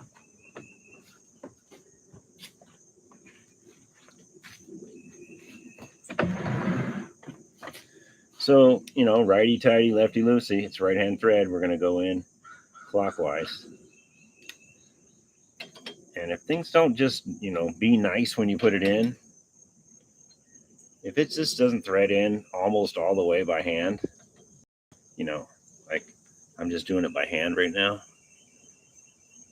If it doesn't just go in nicely just by hand, then something's wrong. You got to call the Boy Scouts, okay? You got to stop, look, and listen.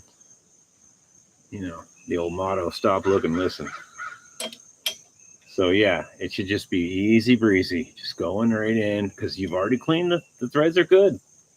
And if you didn't clean the threads and it went in easy breezy, then you got lucky. Okay, righty tighty. So we're gonna go clockwise and give it a ump. And that's a good pedal. Those are both really good pedals. We'll wipe a little excess off there. Okay, so let's put this front wheel on real quick like.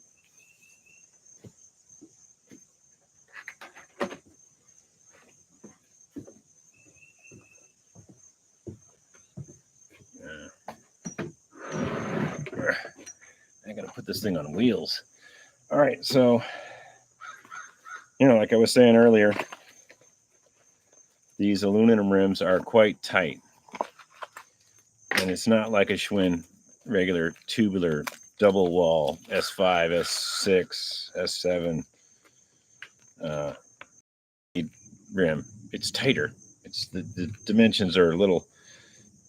You get what you pay for. You bought the higher end Schwinn bike, you know, and you got alloy wheels from Belgium, and they're a little tighter. The specifications are a little bit more to par for high speed, whereas the older stamped steel ones, usually you can just put the used tire right on by your hand without any tools. You just punch it on there with your thumbs and your palms of your hand. But these Weinman rims, that's not the case. Okay, so we're going to find the hole. We just aired this up to get the shape. There's the hole. I did replace the rim liners. I had some used ones, believe it or not. This is a tough one. I think I can do this. I'm going to stand up. The rim liners were toast. They were all melted. They always are. I mean, you're talking about a bike that's been sitting for many, many years.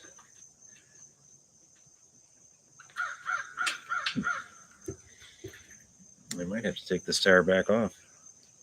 Yep, I do. Wow. That was, I was trying to save time and have this ready, but it looks like I wasted time. These things happen.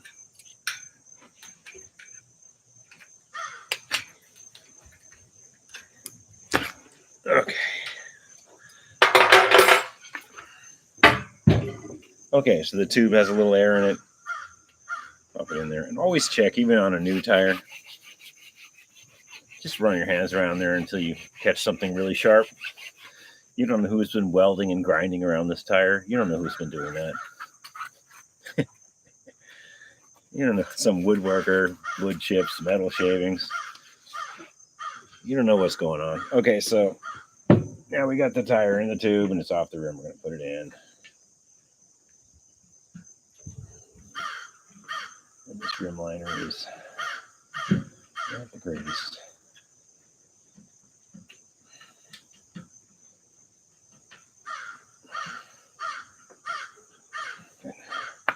And already we got to let some air out because it took the shape, but now it's messing with me.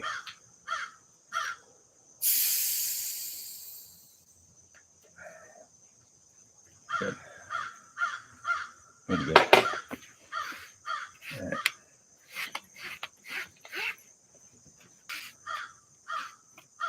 Like I was saying, with the older tires or the non-aluminum wheels, you can just use your thumbs and the palms of your hands and usually pop this right on. But with these aluminum rims, it's not the case. They fight you the whole way. But that's probably a good thing.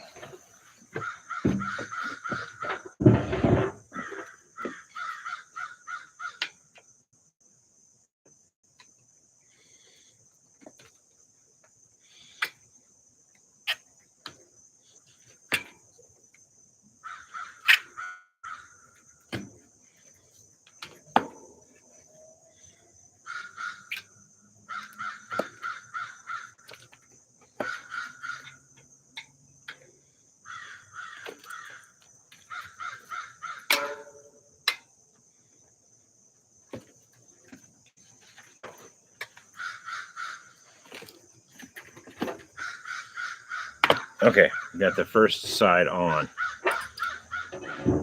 With these aluminum rims, you gotta have tire irons. You won't get it. Or if you use something sharp, it'll be a problems.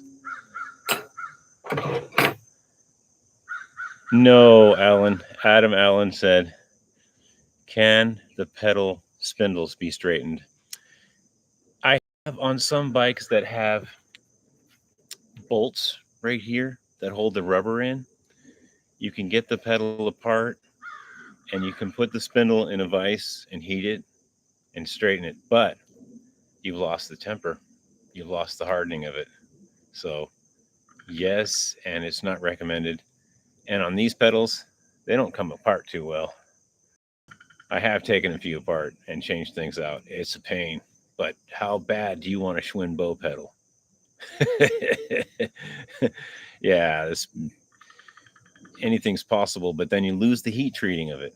You know, it is a heat treated part. It's a bearing. It's a race. it's been forged and treated to be hard. So yeah, it's just a bike, you'll be fine. Well, it's a pedal, and you could be standing up and snap that pedal off, and then you go to Faulkner Fixes All and say, yeah, he told me so. All right, so we're going to put this other side in. And make sure you push this tube up a little. These tires are tight. They don't like to play well with others.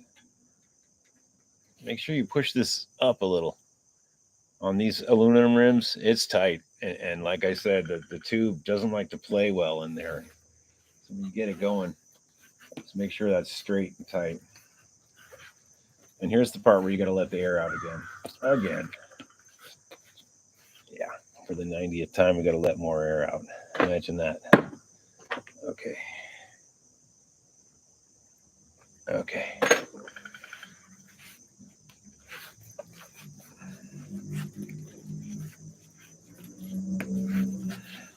Okay, so this is the part where with a regular Schwinn rim, you would just muscle it over and it would pop right in. But no. And this is the part you don't want to pinch the tube. So I'm going to be very careful, take my time, and shove the tube up in there and make sure that the air is out of it.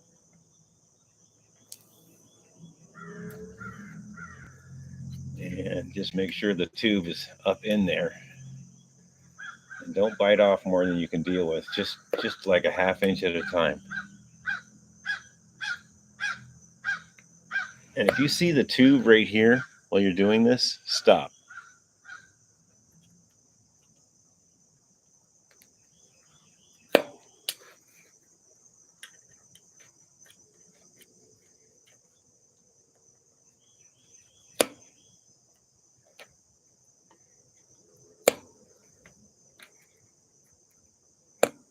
And use an aluminum one. Don't use the steel one.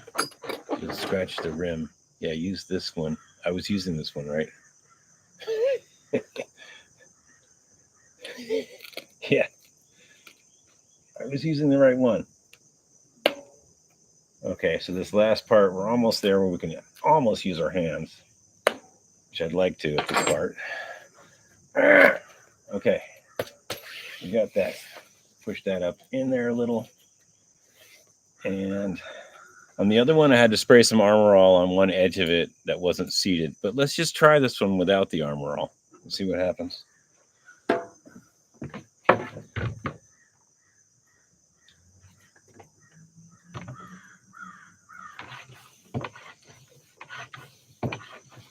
It's good to bounce it around on the ground before it's totally aired up too.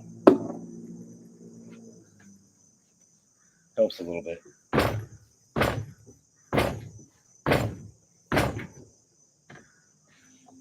And it freaks my dogs out pretty bad though. They don't like all that stuff.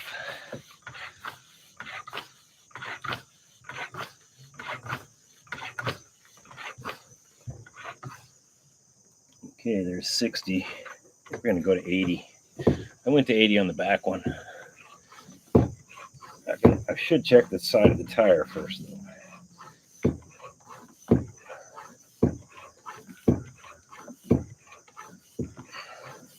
Okay, there's 80.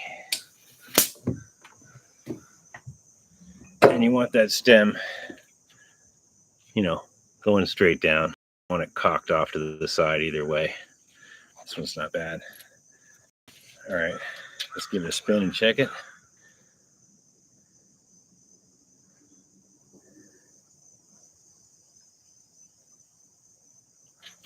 Yeah, this one's out a little bit here. I don't know why. Yeah, I have no idea. That could be a defect on the tire. It is out a little bit right there.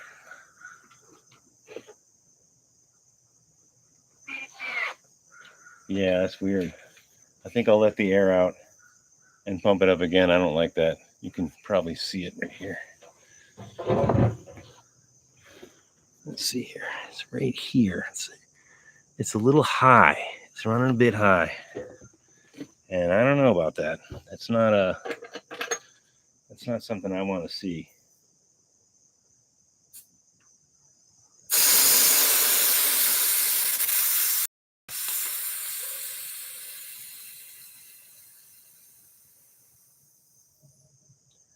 So I think what we're going to do is on the opposite of that bump, like right here, we're going to spray some Armor All in there, or your favorite rubber protectant. And then we're going to pump it up again and kind of keep an eye on that big spot. Maybe it just hit some of the liner. Oh, it actually hit part of the tube. Look at that. Yeah, some of the tube was sticking out. Okay, let's pump it up again.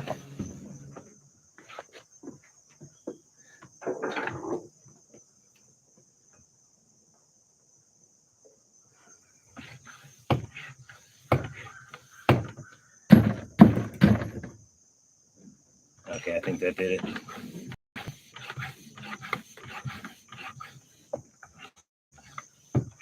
Yeah, we didn't pinch the tube. Well, we did, but we didn't ride it, so I think we're okay. We're going to know in about 4 seconds.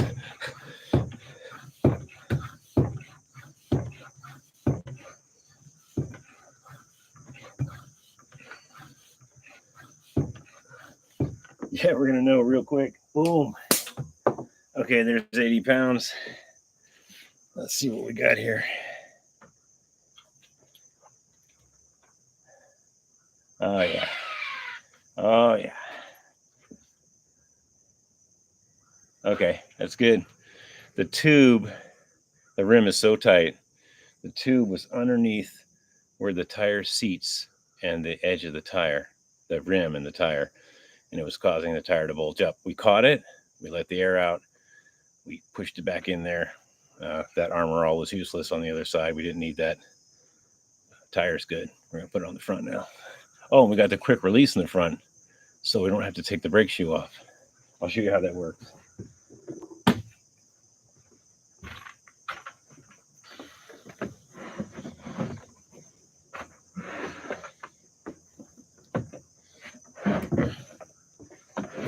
I got to get this thing on wheels. It's ridiculous. Okay, there we go.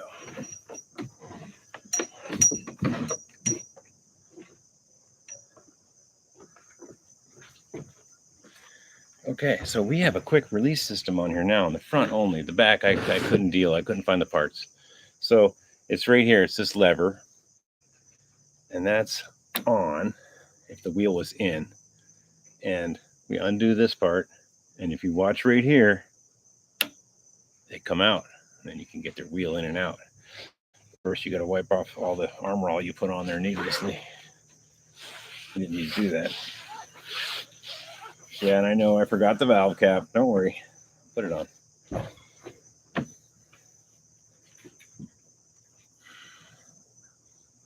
Oh, yeah. Let's undo that. Okay. Yep. Yeah. Well, it's still kind of tight. Just thinking we didn't have that.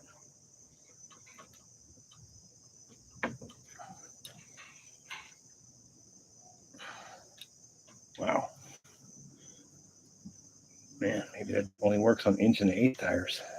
Oh, it's coming. Okay. Woo. Oh, it works better on 1 1/8 tires, that's for sure.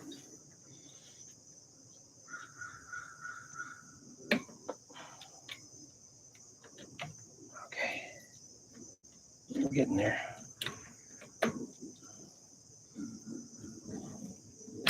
Okay. These in. Those in.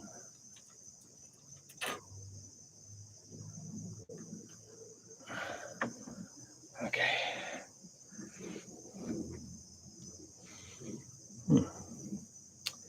You know, I think these wheel locks are wrong.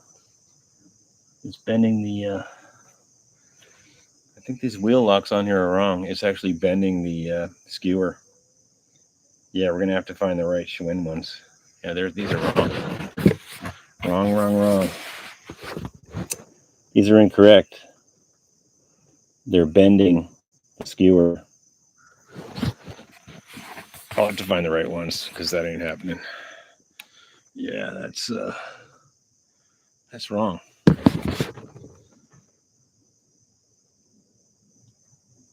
Yeah, it's definitely wrong. Yeah, I'll have to find the right ones. Okay, so now we're going to do the quick disconnect. We're going to put it in the on position. Now, yeah, that was a little struggle, but we got the wheel in there. 1.1 would probably just go right in there. But now we're going to put the brakes on. Ready? Okay. These brakes should be ready to go now. Probably need some adjustment. Yeah, they got to be adjusted a little bit. But they're on. Okay, so now we did pretty good. What are we, 2 hours in? We got the bike to run, to shift. Oh, we didn't do the other cable. But you know what? We're going to do some fun stuff now. We're going to skip the top derailleur cable. Just all too much. We're going to put a Schwinn approved generator system on here and see if it works real quick, because it should be just right with the light. Okay.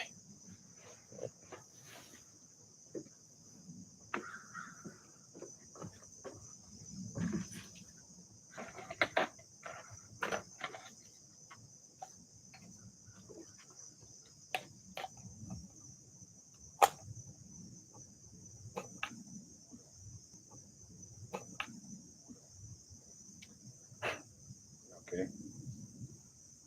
That's the one.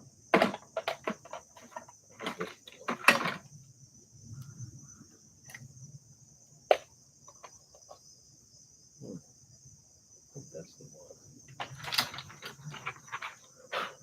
That is the one. Look at that sucker. Okay.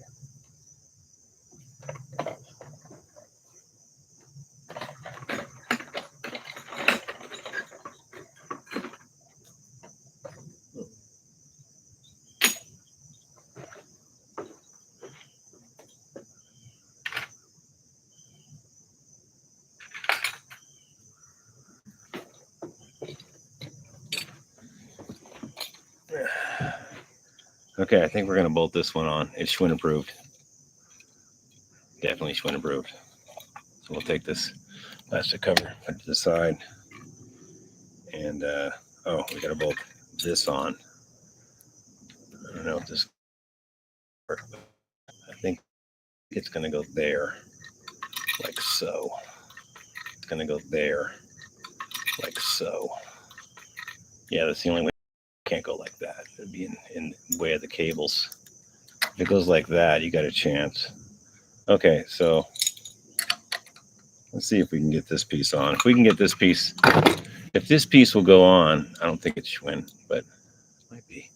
If this goes on, we'll continue. Otherwise, we'll just put the other cable in and try to make the top derailleur work. So let's do something fun, you know?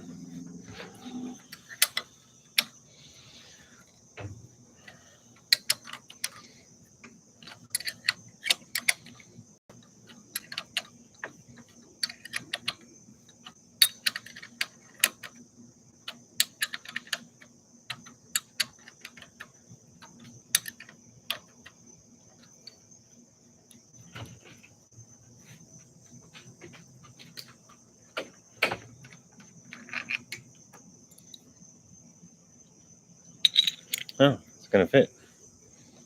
I'll be darned. Look at that. Doesn't look too bad either. Huh.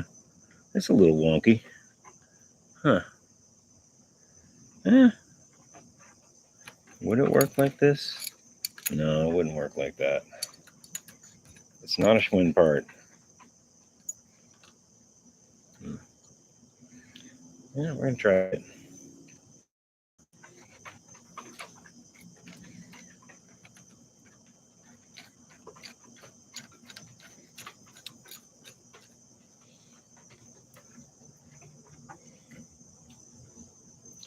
My dog thinks there's treats here. There's no treats. They're inside, dude. I brought them in just for this reason. I brought them inside. Would you like to help me? Here's a wrench. Dude, I brought the treats inside. I brought them in there because of you. You were just too much. You were having issues, remember? Okay, we got to keep this straight. Before I get too hog wild, I think I'm going to make sure that the light we'll clear these cables. Kind of worried about this one. Oh, we could go like that, I guess. Huh. Yeah. Okay, before we go too hog wild, let's get this one off. This seems to be the one I'm going to use.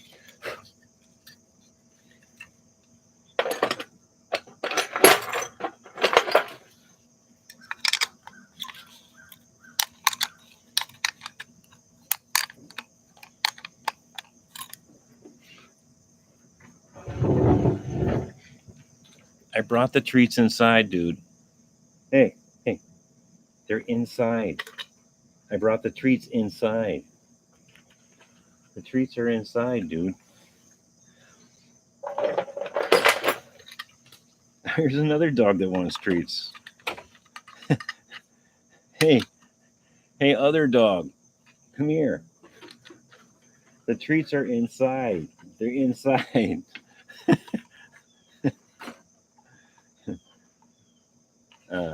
Lovey is this dog. Hi, Lovey. This is Lovey, because he's a Lovey. And that little scoundrel over there, that's Scout. He knows his name. Wow. Guess when there's treats involved. Okay, we got to get this off. I know. I know. The treats are inside, dude. Isn't it like dinner time? All right, we got this off. Thank goodness.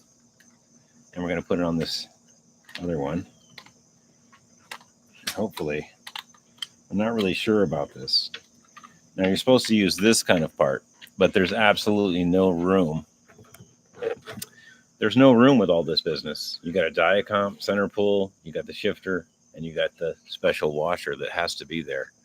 There's just no room for this. There's no room. So that's not the style. Yeah, this is probably a Schwinn part. Necks it down real nice. Keeps it out of the cables, but there's no room. So let's see. Let's see if this one even is going to play nice. Oh, yeah, I think that's going to play real nice. Wow. You know, maybe this is a Schwinn part.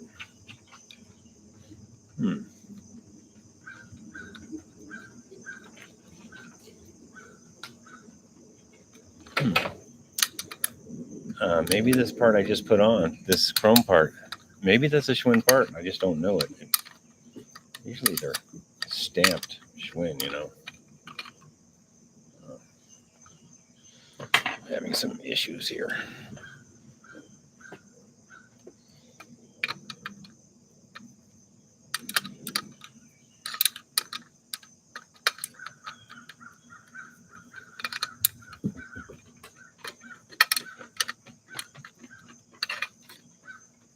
Okay, good.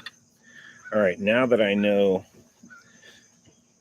that this is going to clear the cables and be okay, I'll tighten the living bejeebies out of that one. Now that I'm confident in that, I might have to hold this with something too, like a adjustable wrench or something.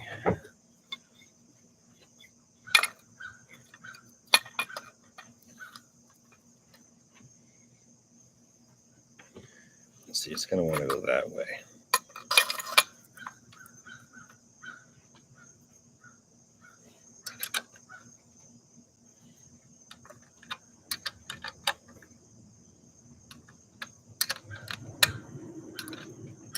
Oops, I was loosening it. Don't want that. Okay, well, I was right. Go that way.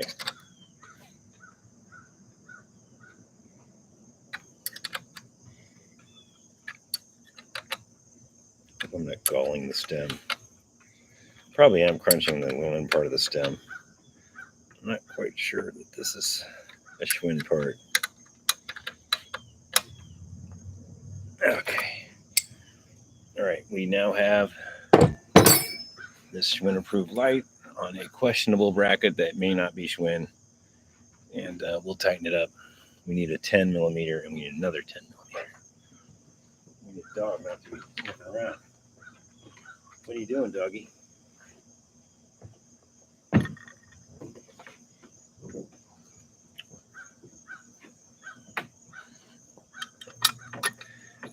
Just guessing at the angle here. Probably something like that. Just guessing. You know, that's way off. Probably more like that. Okay. Yeah, I won't know until we ride it, but that's the idea. There you go, buddy. There you go. The dogs are disappointed. The treat time is over. That was earlier in the videos, so yeah, they're a little on the disappointed side. Okay, so we have this, and there's a little metal thing on it. There's one in here too. This holds the bulb. So I think what we'll do is put this together real quick.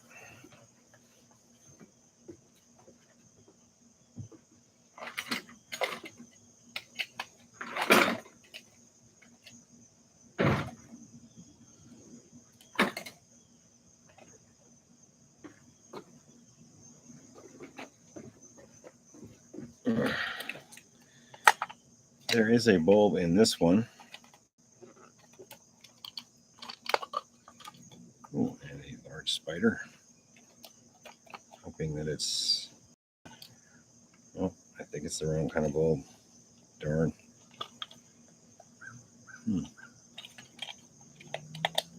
Yeah, darn. I think this gets the screw-in bulb. Oh, it might work. Yeah, it might work. Huh.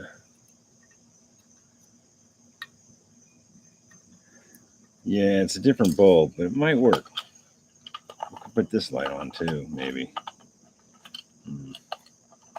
This one's definitely not Schwinn, though.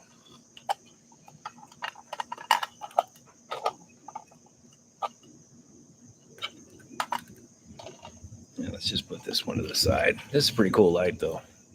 Not Schwinn. Royce Union, something like that. Anyway, we robbed the bulb. I think it's the wrong one.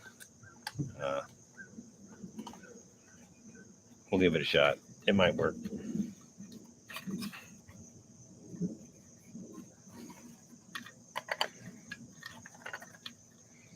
Yeah, it might not work. I don't know.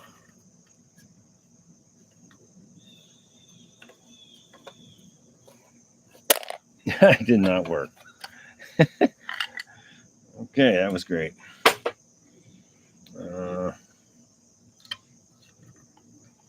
Might be a way to bend these tabs a little.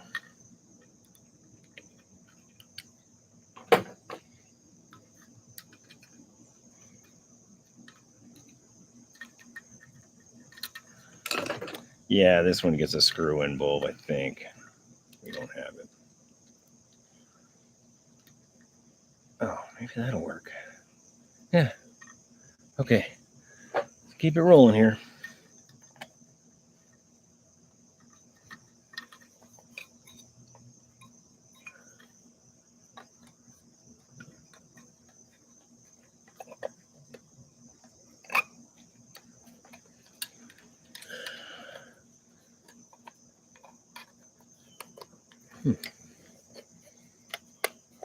Okay. No. Okay.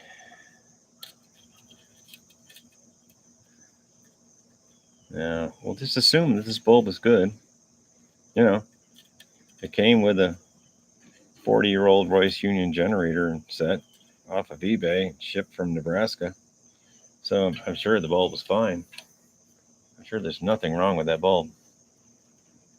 And let's pop this up here.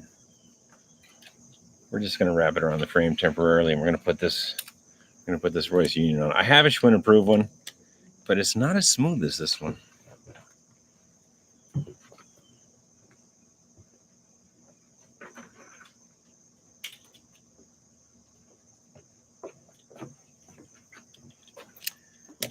This one, one of the later model ones, it doesn't have the tag here, but it has it right here.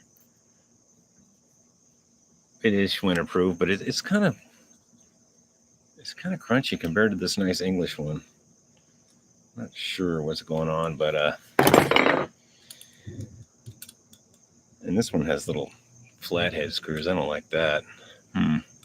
Well, we're gonna put it on. We could put it on the front fork, but that's really gonna mess it up. We're gonna put it on the back.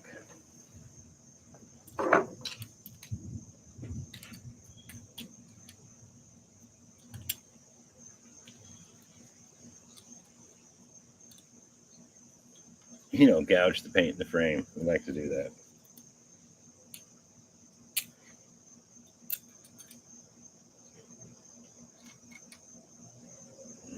It's that way. Pretty sure. It's like that.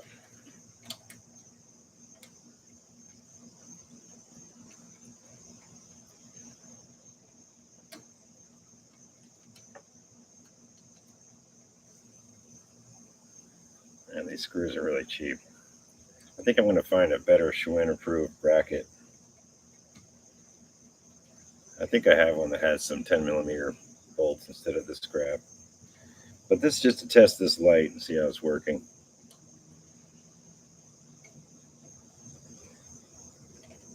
Test the generator too, actually.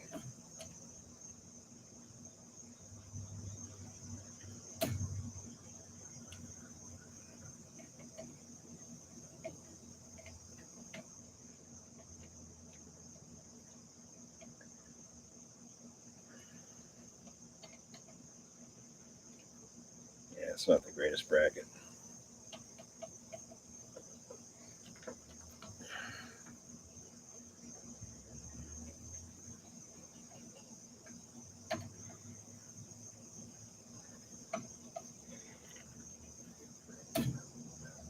Yeah, you could say that bracket's pretty crappy.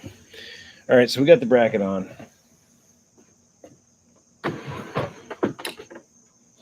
And let's just run this right to it.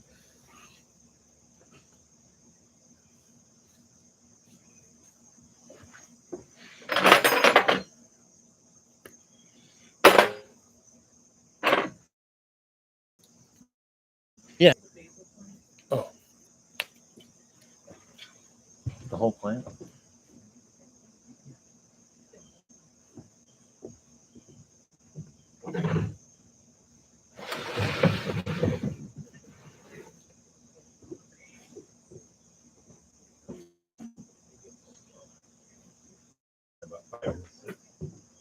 Okay, so we're gonna run this wire right to it, and just to get an idea, this is not permanent. We're just getting an idea if this generator's good, and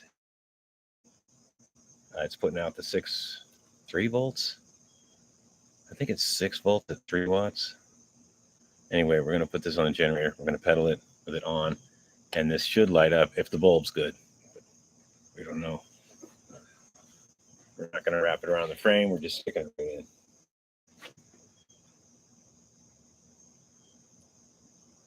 Okay. Big moment.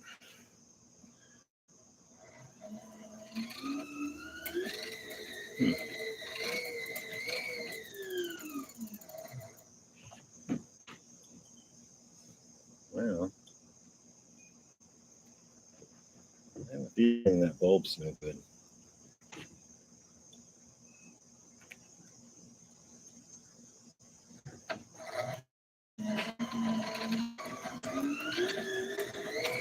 Yeah, I have a bad feeling about that bulb.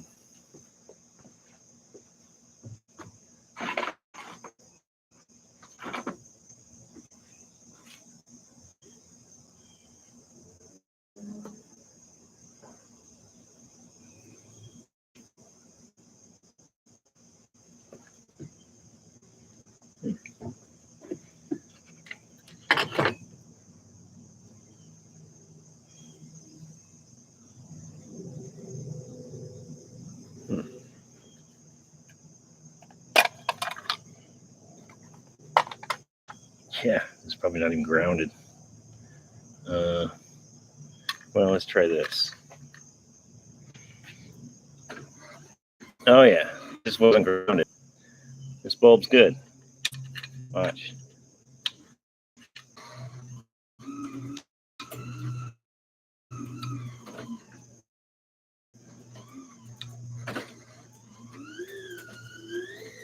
Yeah, we got action.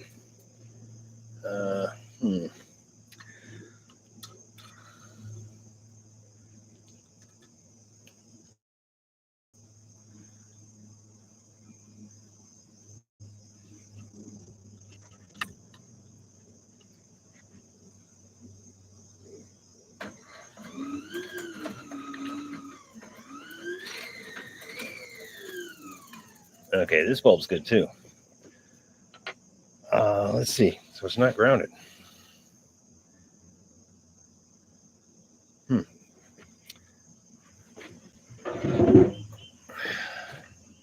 Well, can't have that.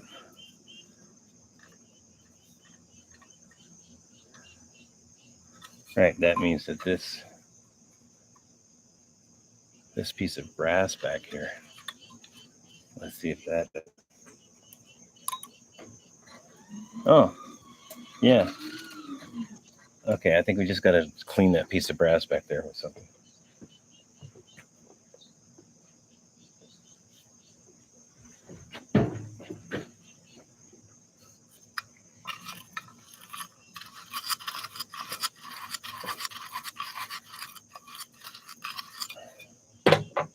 Okay. All right, you guys ready?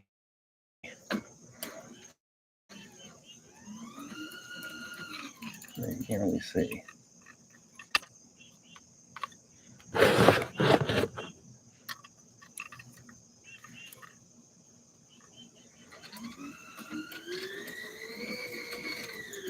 Okay, so I think if we could just get that in like it's supposed to be against that piece of brass.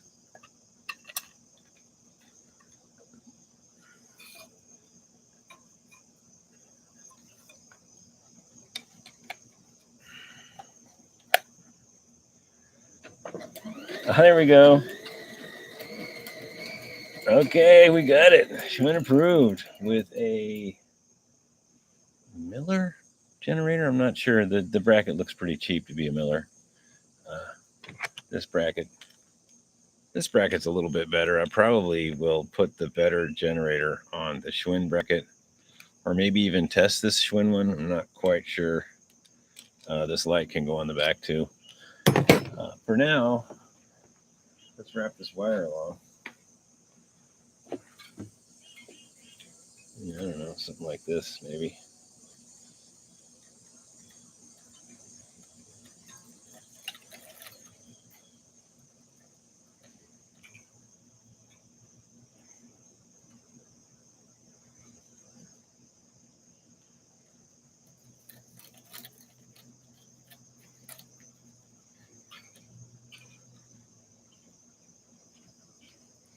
I'm sure someone will tell me I'm doing it wrong.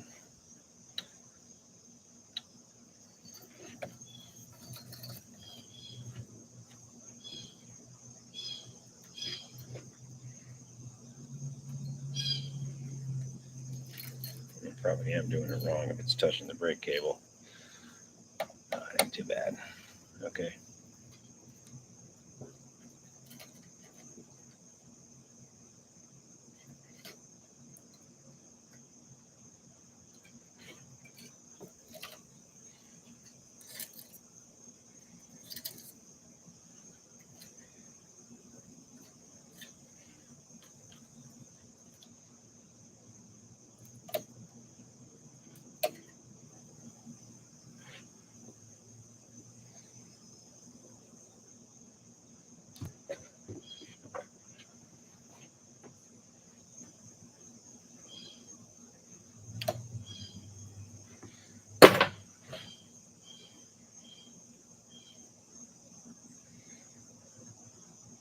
Okay.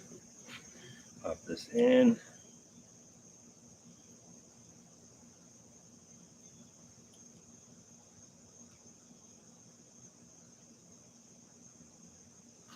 All right, we should have a light. Okay. Yeah, all right. All right, we did pretty good.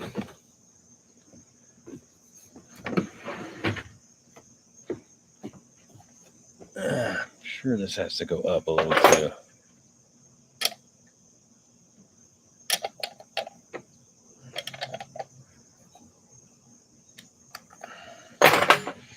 All right, so we have a Schwinn approved light with a Miller generator. I'm not quite sure about that rear generator. Maybe it's Japanese. We do have some Schwinn parts to put on.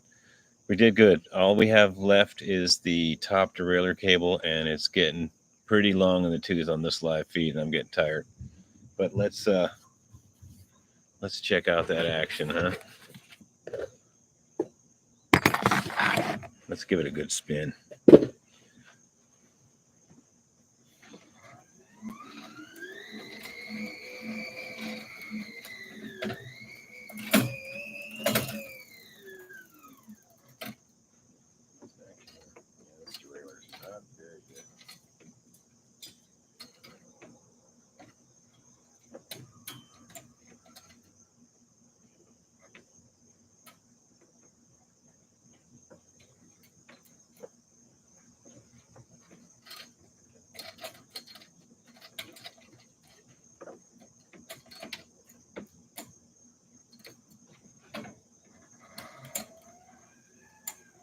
Yeah, I do not like this derailleur.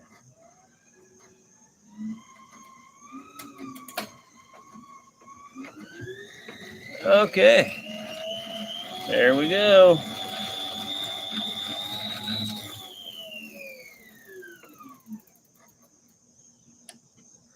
There we have it. Okay, thanks for tuning in. Looks like there's quite a few people. Yeah, we did pretty good. We got a Schwinn approved light on there. We got some white walls. Oh, I didn't put that cap on yet. Oh, where that went? Oh, here it is. Hey, we're quality around here.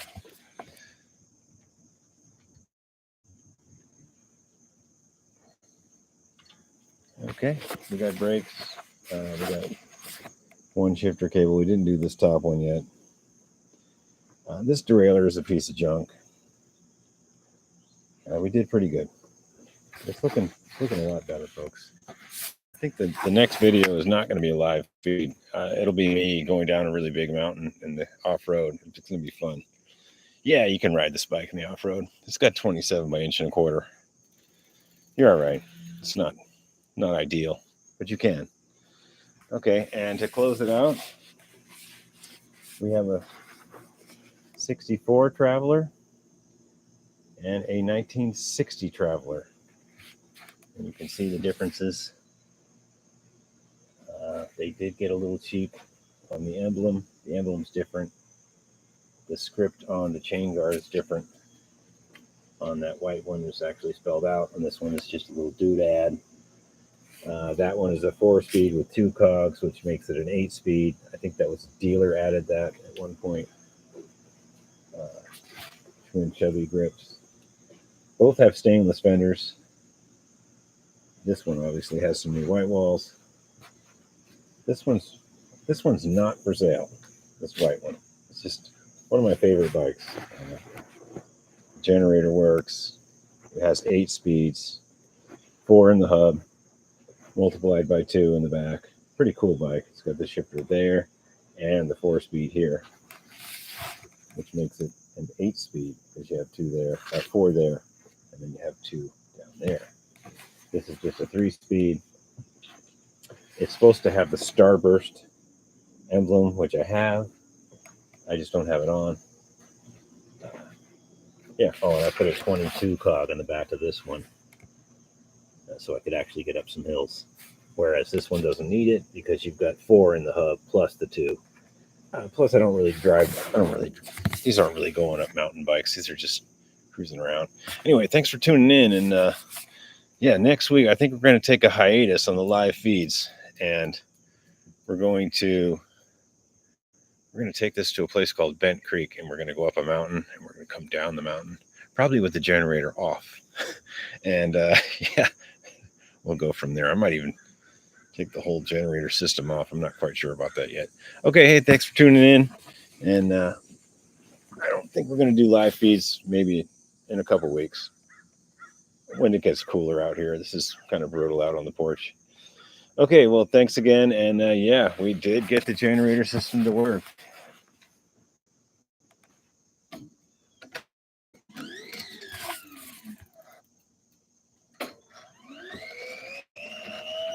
All right, Faulkner fixes all, even old generator systems. Have a good one.